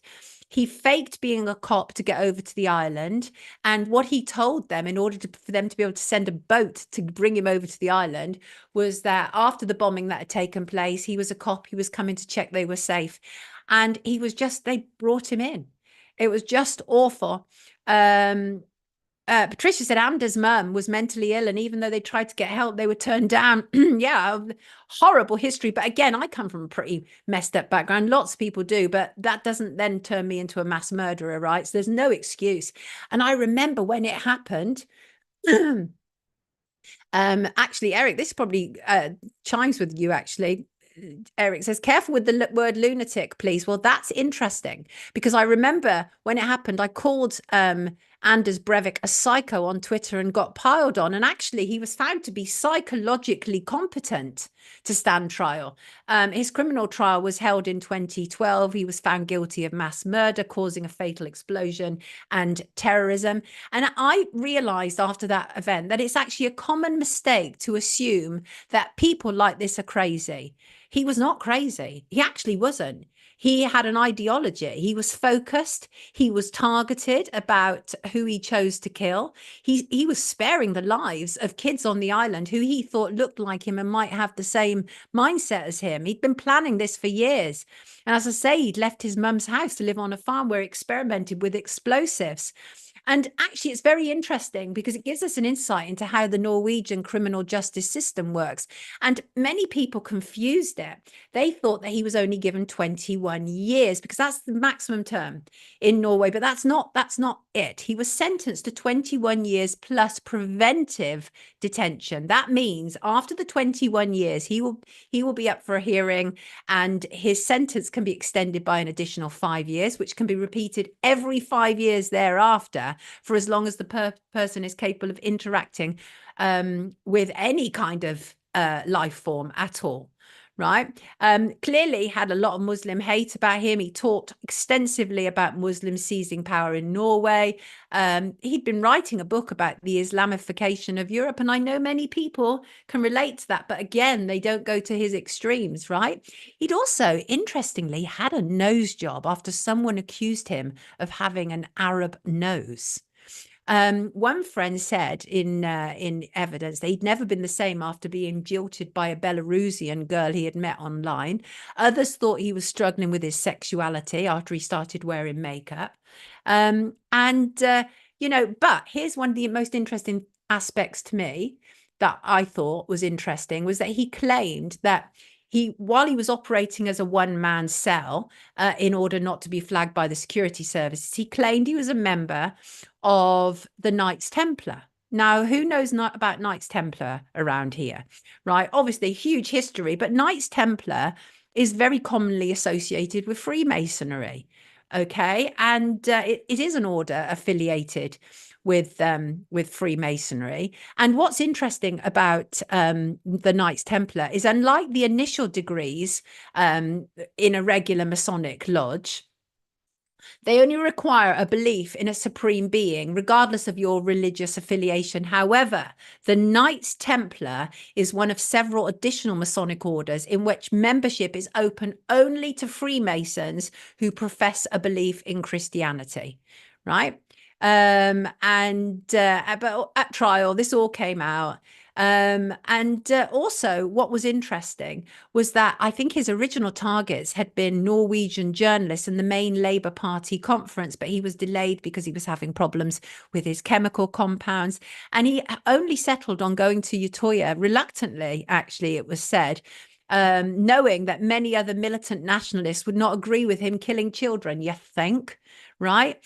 And he originally planned his attack to coincide with a visit to the island from the former Norwegian Prime Minister. And so I think it's interesting. I is a result of cold parenting, as it doesn't develop the neuro pathways essential for love. Patricia, you seem to be a very knowledgeable individual to do with psychology. I'm enjoying this. But who knows, right? Even though I say, because so 2 years ago he tried another appeal and was dismissed. And actually, what was interesting, what we've seen throughout it, was that Brevik wrote that his main motive for the attacks was to publicize his manifesto.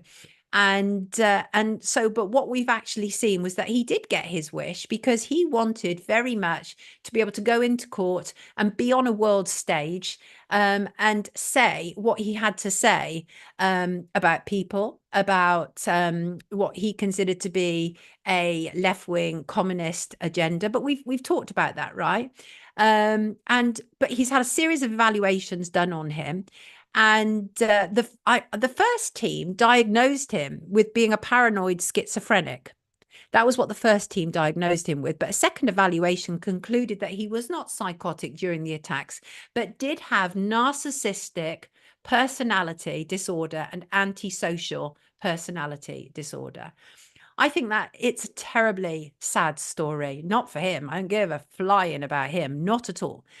Do you know what? Whether he is psychotic or not, it's irrelevant. What he did was unconscionable.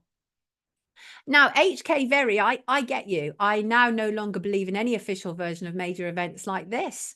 Yeah, I got 3 ads in a row. Now I'm out of sync. What happened? What's going on? Lyra, why did you get 3 ads? Who gave you 3 ads? I've got it on moderate for ads, and I don't get to choose what ads are going out there either. Please hit the like button, says Crazy Bunny. So rest in peace, all those innocent victims. And what a world, eh? What a world. What a world we live in. Can you believe that? Literally the anniversary today.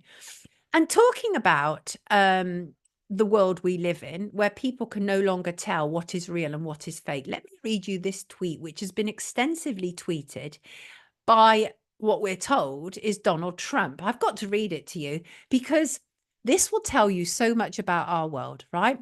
Donald Trump's tweet read, It took my entire ear off, the whole ear. But I went to the doctor and he said, and this is true, he said, you heal faster than anyone I've ever seen. Nobody is healthier than you.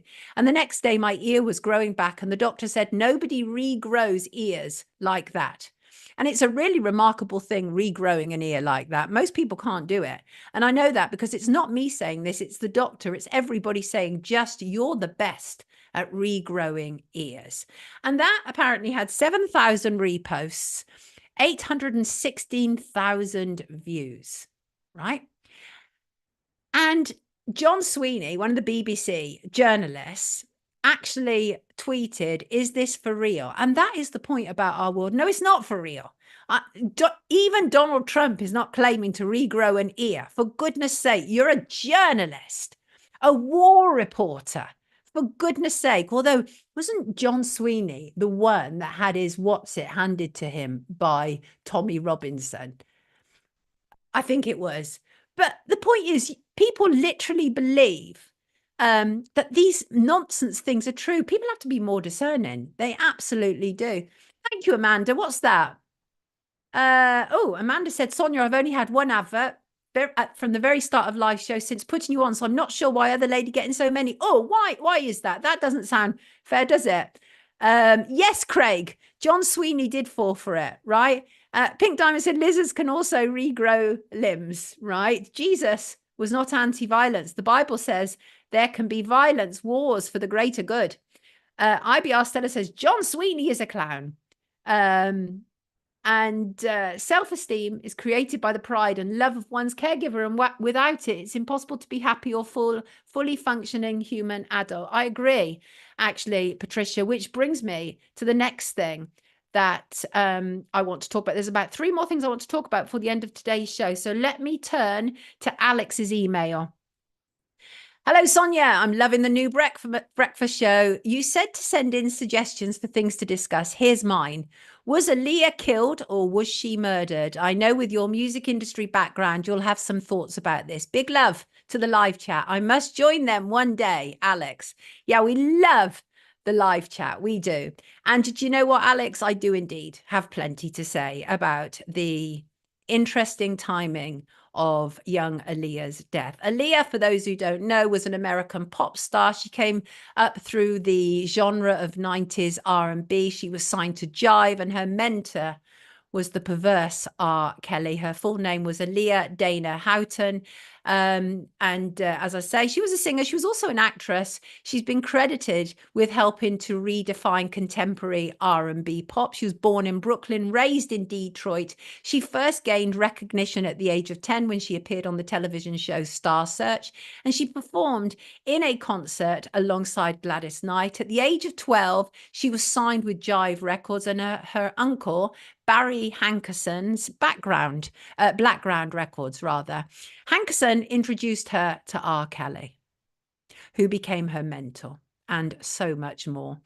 He was also the lead songwriter and producer of her debut album, Age Ain't Nothing But a Number. And if, honestly, that title should have told us everything we needed to know in 1994. That album sold 3 million copies in the US, certified double platinum. And then, as a music journalist, I started to hear more and more about this R. Kelly man. And as I said, I dug out some transcripts. And this was my R. Kelly transcript that I dug out. Can you see that? And one of the first things I noted was one of the comments that he made to me. I was asking about his early years. And look how he introduces something kind of kinky into talking about his childhood, right? His quote, I asked him to talk about his early years and his formative influences. And he said, quote, when I first became a baby, all I remember is a whole lot of spanking going on. And I said to him, oh dear, were you abused? And he said, no, the doctor was spanking me. Interesting language, given what we know about Robert Kelly. Anyway, so we were hearing more and more about Robert Kelly's inappropriate relationship, not when I did this interview, otherwise I'd have been all over him, but after it, we were hearing more and more about his inappropriate relationships and not relationships, his inappropriate abuse of minors around him. And that included Aaliyah. She was 15 when she married him. He was 27. The marriage certificate application date was August the 31st, 1994. The marriage took place in Rosemont, Illinois. They denied it, but the marriage certificate was discovered. And she was selling an absolute shed load of records. She was a role model to many girls. But what people didn't realize is this young girl was being passed around the men in the music industry. She was. It's awful. And then on August the 25th, 2001, she was just 22 years old. She was killed in an airplane accident in the Bahamas, along with 8 other people on board, when the overloaded aircraft crashed shortly after takeoff. The pilot was later found to have traces of cocaine and alcohol in his body. He was not qualified to fly the aircraft. He was not, I just have to say it again, he was not qualified to fly the aircraft. Aaliyah's family filed a wrongful death lawsuit against the aircraft operator. It was settled out of court. In the decades following her death, guess what's happened? Her music has sold like so much, so much. Some people are living very well off of the dead Aaliyah. And this always happens with Michael Jackson as one example. His records sold exponentially. I knew people who bought the entire collection after he died when they'd never bought a Michael Jackson record in their life, right? So, and what was they? So they continued putting out Aaliyah's music posthumously, rather. She sold 8.1 million albums in the US, estimated 24 to 30 million albums worldwide, for goodness sake. Billboard lists her as the 10th most successful female R&B artist of the past 25 years. So let's, Alex, in answer to your question, something was wrong. This was a young girl who was abused by music industry men. Her uncle, Barry Hankerson, denied knowing about any of these things, right? He was her manager. He was R. Kelly's manager, okay? And what happened was that her uncle brought her into the R. Kelly fold. As I say, Hankerson claimed to be naive to the abuse of a minor. He publicly stated that he cut ties with Kelly after he discovered that Kelly was having an intimate relationship with his niece. But several people have just called him out, said that's absolute nonsense. That's not what happened. In fact, what some people have said, and I'm going to quote them directly, in the Surviving R. Kelly, the final chapter, Nakia Vestal, who was one of Kelly's former backup dancers, stated that Hankerson lied about what he knew. She actually said that when she met Kelly, Hankerson was still working on business-related ventures with him. And that was after the facts to do with Aaliyah. And Vestal said, I just remember hearing him on the radio. I was in Houston driving to work, and Barry Hankerson, his former manager, was saying, oh, when I found out about him messing with my niece Aaliyah, I stopped working with him. And they're just calling Hankerson out and saying that's not true at all. And Javonte Cunningham was also one of R. Kelly's former backup singers and dancers, has complete disdain for Barry Hankerson. She claimed that Barry was going to cut ties with Robert Kelly over the relationship, but apparently decided to keep quiet on the matter and continued working with him, and actually threatened R. Kelly to a certain degree, because there was talk that R. Kelly was actually going to sack Hankerson. And Hankerson, according to Surviving R. Kelly, the documentary, Hankerson was saying, well, you let me go. I'm paraphrasing him, of course. You let me go and the world's going to know about what's happened with Aaliyah. So there's an awful lot of people who said that Aaliyah's uncle, is absolutely complicit in what happened with Aaliyah. And Lizette Martinez, also one of R. Kelly's victims, again, another one who said Barry Hankerson telling absolute lies, absolute nonsense. There were a number of adult men who Aaliyah was said to be involved with, including Jay-Z. Jay-Z has had a phenomenally successful career in the music industry, while poor Aaliyah's life has been cut short, rather. And Jay-Z said some interesting things after she died. He said that he felt that her death was a precursor to the 9/11 attacks, because they occurred the month after she died. So she died at the end of August, and obviously the 9/11 attacks was September 11th, 2001. But what a weird thing to say, that's a precursor to 9/11. That's really weird. She was also involved with Damon Dash, and Damon Dash was Jay-Z's former business partner as well. The last movie she made, which was released after her death, was Queen of the Damned, was supposed to be her next big step into movies for Aaliyah.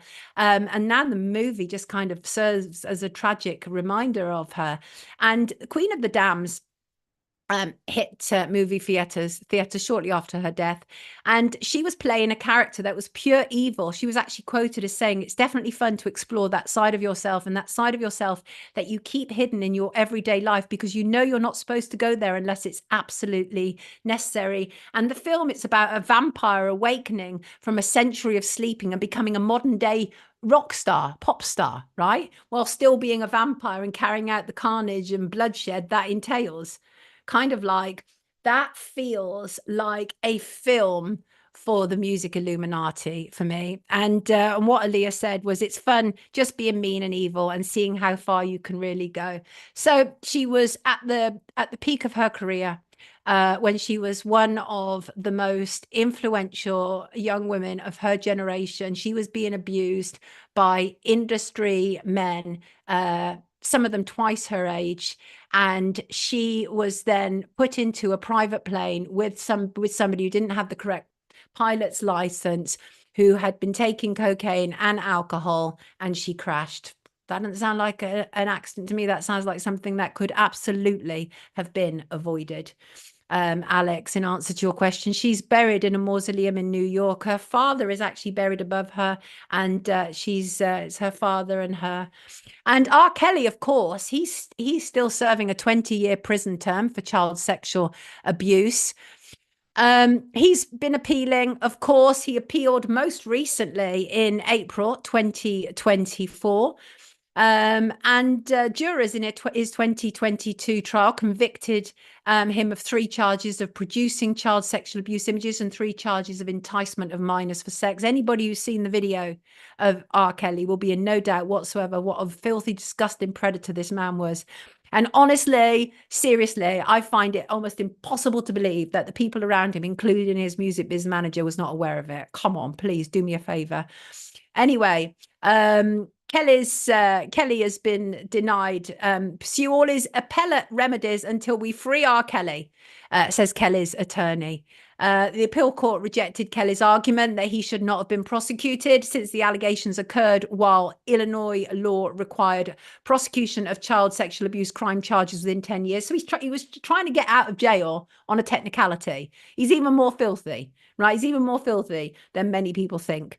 But the judge absolutely rejected the ask of any reduction in the sentencing, ordering that Kelly will serve the 20 years from the Chicago case simultaneously with the New York sentence. So he's trying to get out on a technicality based on where he was at that moment in time. He's disgusting. I loathe him, absolutely. And when he charmed me a lot when I did this interview him, he started off by saying, the first thing he said was, because he was promoting his first big hit, You've Got That Vibe. And the first thing he started saying in the interview was, you've got the vibe for real. We're sitting here and I don't feel like I'm being interviewed. I feel like we're discussing. Immediately, he sought to make my interview with him very, very personal, and to like immediately to kind of take down any potential barriers that I may have, so that I immediately would believe what he had to say. This is obviously his modus operandi. This would have been clearly how he operated. I'm in no doubt that that man is a narcissist. And I want to talk about narcissism shortly, just to say police are hunting a vandal who sprayed paint over pride flags outside East London Station. What a great saying. What's Shin saying? Shanti. That's interesting you make the Beyonce comment, because, of course, there were... Beyonce often gets raised in these kind of stories because Jay-Z is a man who's put himself about a bit. And Beyonce is very well known for writing about his affairs. In fact, that time when Jay-Z was extensively kicked in a lift following, was that the Met Ball that when that happened, when Beyonce's sister kicked him about in a lift? Shanti, remind me. And that was said to be about Becky with the good hair that Beyonce had written about, and about whom Jay-Z was having an affair with. But Beyonce is also an absolute control freak, and there's absolutely no way that Beyonce would want anybody to be above her in the R&B game. Certainly not a mere woman. That's all I'm going to say on that. I had a crush on Beyonce throughout my teen years, said Pink Diamond. Right. Just to say, as I say to you, major incident in London, or at least the she-her mayor of Newham seems to think so. Roxana Fias, OBE, she-her, she's listed. And the Metropolitan Police are looking for a vandal who sprayed paint over pride flags outside an East London station. I think that was Friday. And major alert. They're after him. Detective Inspector James Rush from the Northeast Public Protection Unit, who's leading efforts to identify the offender, appealed to the public for information, saying, "We stand with the local LGBTQ community and will not tolerate the disgusting, inexcusable hate crimes in Forest Gate. We are committed to continuing our thorough investigation and attempting to identify the offender, who we believe is the same person who committed the damage in June at the same location." Well, many people would like to congratulate this man, not me, of course, because I would not support criminality in any way, shape, or form. Obviously. Right. Becky with the good hair. Snib. Rita Ora equals Rita Ora. Don't even get me started on Rita Ora. Dear God. Now, this NARC study, which I mentioned, there's two more things I want to talk about before the end of today's show. Narcissists. A new study published in Psychological Bulletin reveals that narcissists are likely to undergo significant personality changes over their lifetime. In other words, if you become a narcissist at childhood, that's it. That's it, right? We know that there are two ways that narcissism happens, and that is neglect and overindulgence in childhood. So if it's either end of the extreme coin, you are in danger of raising a narcissistic child. And this new study, the research by Ulrich Orth, a professor of developmental psychology at the University of Bern, analysed 51 studies involving over 37,000 participants from North America, Europe, and New Zealand. Talks about the impact of childhood. Thank you, KB. I appreciate that. Talks about the impact of childhood and the levels of narcissism that can surface in childhood. And people often say, can narcs change? There's an incredible amount of information online, isn't there, about narcissism now? A huge amount on YouTube, because obviously a lot of people have been on the receiving end of narcissistic attacks, and they're horrible. Narcissists are horrible, horrible people. They really are. And people often ask, as I say, they often ask, will narcs change? Well, according to this study, no, they absolutely will not. And the problem is, there's manyfold, actually. The problem is that narcs become embedded in this idea that they're absolutely right. They don't take responsibility for their bad behavior. They're charming in public, controlling in private. There's really often seen as two main types: the overt type, the overt narcissist, who might be like your boss, like somebody who perhaps, I don't know, after they've had a glass of whiskey in the evening, they start firing off abusive emails to members of staff. There's a typical overt narcissist. A covert narcissist might be somebody who gives you those kind of backhanded compliments, like, oh, you're looking really nice today. That outfit is really flattering. Nobody would ever know that you'd put on weight. Something like that. That could be a covert narcissist. They're harder to spot. But difficult. The thing about narcissists, and the problem is really, and this is why this study says they're not going to change, is they lack empathy. They do. They have to win. They can do the most unbelievably cruel, awful things to people. Really cruel. Whether it's, deception or corruption or theft or fraud or whatever, and they will feel no two ways about it. They have to win.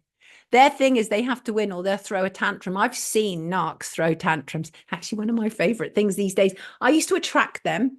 I don't anymore. I now repel them, right? And narcs, of course, are infamous for gaslighting. And gaslighting is where you are forced to question your own sanity. Okay, so I read this study and I was like, so they're saying it, if you're a narc, you're a narc. And I know that some people can get help with it. If some people are genuinely very aware that they are a narcissist and they want some help with it, there is help. I do believe that you can still minimize bad behavior if you are absolutely determined to. But for those who are having to cope with narcs, I want to give some advice on how to deal with them. You have to starve them of their fuel. Their fuel is you, right? And as I say, these days I get a kick out of it, knowing I will wind narcs up more by ignoring them or grey rocking them. Just kind of grey rocking is where you just kind of give nondescript, quite boring answers. You don't really engage with them. So if you have to engage them, just say, for example, the narc in your life is your ex-partner and you have to see each other for the exchange of children at the weekends or whatever. Just keep everything to a minimum, right? Grey rock them. Yes, no, yes, no. Grey rocking is this whole idea that you've removed all colour from your language and you just deal with them in a very, very basic way. And that's important, right? But obviously, if you're in a narcissistic relationship, the best piece of advice that I could give you is leave. Literally leave, right? What's that? What's that? Healing the silence. Is my camera still moving around? Oh, my camera is still moving around. Why is it? See, the thing is, this is annoying, right? I'll tell you why this is annoying. What's it doing? Look at that. It's not even doing this for me now. So it's now coming back up slowly. The tracking. Sorry, people. I don't understand why it's doing that. Let me, oh, no, that's taking me down. Let's go up. We always want to go up, don't we, people? Yes, we do. So, right. Yeah, this AI tracking keeps switching off. I don't know why. So important. When I hear the word vengeance, I immediately think of narcissists. That is them through and through. Absolutely. So the best way to take down a narc, absolutely, is to starve them of your attention. They cannot survive without your fuel. They can't. And the thing is, you have to bear in mind that narcs lie all the time. And you can extinguish them with the truth. Whatever situation you're in, there's a lot of narcs you often find in family court situations. Extinguish them with the truth. Make sure you come with the evidence. Narcs cannot cope with truth and evidence. I know, and it's a wonderful sight. Absolute wonderful sight to see. So if it is an absolute given that once a narco was a narc, these are the ways you have to deal with them. Create as much distance as possible. Always protect yourself. Know that these people have no empathy for you whatsoever. The Count of St. Germain said the camera is being controlled by David Icke from his bed sit on the Isle of Blighty. That's funny. Catherine said it took me a long time to recognize a narc. The crazy bunny, they are energy vampires. But once you work out how to deal with them and what triggers them, you can deal with them. The only way is up. The only way is up. I view interactions with narcs as a terrorist negotiation. I don't give in to their demands and I never show they affect me. Really important. Narcs come in all shapes and sizes and can be charismatic or nasty. Some of the most famous, skilled, deceptive characters in history were narcissists. Yes, Mr. Grimsdale, it is like the government. Right. You can hear my voice is going. I'm going to have a slug of water. This blooming live chat, they've taken me over 11 o'clock. Right. I want to finish on this, right? We are repeatedly told there's nothing new under the sun, but I disagree because you're new. I'm new. We are each and every one of us new under the sun, our own special and unique creations. And seeing as the sun is about to enter my sun sign, the Leo lion, which is absolutely about recognizing the importance of your individuality and recognizing who you are, I thought, let me do a sort of celebration and tribute to the importance of individuality. And I don't mean in a sort of isolationist way or a Margaret Thatcher kind of like there's no such thing as society way, but in a teamwork is great. Yeah, it is. But don't forget what you bring individually to the table, which is why I want to end today's stream in praise of individuality. Individuality is the qualities that make one person or thing different from all others.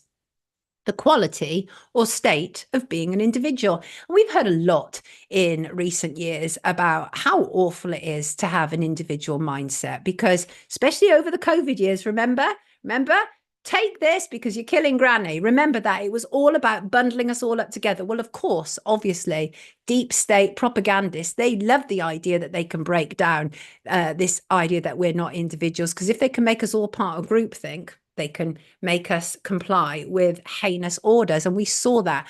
And I can't help but think one of the reasons that I wanted to do this at the end of today's stream is because it was a full moon yesterday. And I felt it. I felt it all week leading up to it. And a lot of the time, the thing with me and full moons is they kind of bring to the surface all the things that I need to deal with, or like if I'm working on a project or whatever, and they raise themselves up and they demand either to be removed from my diary or for me to, you know, put in more effort and double down on my position. What are you saying, Gary? Persons are distinct. Individuals are objectified parts of the whole. And Teresa said, I hated being different when I was a child. Now I'm just so grateful that I am. And that is the thing. As children, we are told to conform. Our school system is all about conformity. And so people want to be accepted as part of like the herd pack mentality. Now, because I come from a particularly unusual and not balmy family, or balmy in all the right ways, but we were absolutely encouraged to explore our individuality. Me and my 3 siblings, Mum was all about that.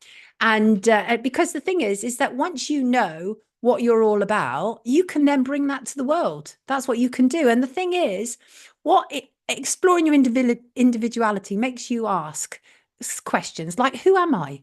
Why am I here? Humans are amazing, you know. None of us are the same. We may have people who look similar in terms of either being a doppelganger or part of the same nationality and culture. But even within all of that, we are still unique. What we bring individually to the table should absolutely be celebrated. I celebrate individual differences. And when I did a psychology degree, I don't know, it was 10, 12 years ago now, I loved the part about individual differences because I had grown up an outsider as a child. And so being individual, what I realized as an adult, was actually like a superpower, because I didn't want to conform. I didn't want to be like anybody else, because I had been ostracized from the pack as a child, because I came from such an unusual family. And I was born and raised in a small Gloucestershire village, and can't really be so unique and different in a small Gloucestershire village, but us Poultons were, you know. And so the thing about your individuality is we should be celebrating that diversity, the diversity of you. Yes, we should. Everyone has a unique set of qualities, talents, and gifts. What are yours? That's what I want you to ask yourself this week. If you don't know what your talents and gifts are, make it this week when you start to explore them. And a good way to find out, this is an easy way, do 2 lists, right? What do I like doing? What am I good at? And trust me on this, because I've done it. What you will discover is that while those lists may be different in many key respects, you will start to see things repeated on both lists. Those are the things you should home in on, or, you know, and hone. Actually, those definitely are those things that you should do. And to help your child to love their individuality and celebrate their uniqueness, ask them about their dreams. Help them pursue their ambitions. Right? Nobody should be forced to hide their true self, who they are. Absolutely not. Embracing our individuality is absolutely essential for our personal happiness and wholeness. And also remember, it's not just okay to be different. It's bloody great to be different. Yes, it is. I always felt on the outside growing up, and still do to some degree, said Kath. Drumstick says good advice. For sure, the full armor of God, says KB. And Healing the Silence said, you stand out when you stop fitting in. You weren't born to fit in. Society encourages you not to be different. Be different, be unique, shine your light, and don't apologize for speaking your truth. And so say all of us. We are not sheep. We are unique. If you've forgotten that, make this the week when you remember that. Remember, just honestly, even if you have to just kind of do free form writing, get out old diaries, you will find clues in there. Sometimes people kind of reach a certain age and they think that They know all that they need to know about themselves. Me personally, I never stop growing. I got loads to learn about myself, as indeed I'm sure you have. And why not? But the most important thing is you are unique, right? You are individual. Lyra says, I'm still in that same small Gloucestershire village. You'll be pleased to know a lot more individuals around here now. Lyra, you're not in Siddington. Siddington was where I was born and raised. And honestly, it wasn't that individual when I was growing up. And no apologies, says Eric. Absolutely. Vanessa loves eccentricity. Be unique for sure. See, and I think we have a space for all of these things in our world. We are not clones. That's what makes us so wonderful, so uniquely different. And I think this has to be the week that you explore that. And Wizard said, I spent years out of sync with this planet. Then I realized it wasn't me, it was others, influences. And here's the thing. You're welcome, Brett. Absolutely welcome. So thank you, everybody, for joining us this morning. We've gone way past 11 because you lot are a bad influence on the live chat, and I love you. Thank you, everybody, for being here. Thank you for your suggestions. Thank you for your emails. Thank you for your donations, your contributions. Thank you for everything. I will be updating my legal fighting fund page this week. Got some news. Please don't make any comments in the chat about any of my legal situation, because I'm not encouraging that, and I ask you not to. But I will be updating my fighting fund page, and with a rather brilliant judgment that came through at the end of last week, which I'm going to run in full because I think it's well worth reading. I want to end on a Alan Watts quote. Alan Watts. Oh, it's great to have you back, Wizard. It's great to have you back. Great show. Great to be back. Take good care of yourself, my darling. You're welcome, Fox and Julie and Lillian. Unique, absolutely. Just thank you to you all. I'm going to end on an Alan Watts quote. And Alan Watts is brilliant, the master of individuality in many respects. And he said, every intelligent individual wants to know what makes them tick, and yet is at once fascinated and frustrated by the fact that oneself is the most difficult of all things to know. And that is your job this week. Find out who you are and revel in it. Lots of love to you. See you Friday. Have a terrifically fantastic week. I love you, and I am so grateful to you. See you.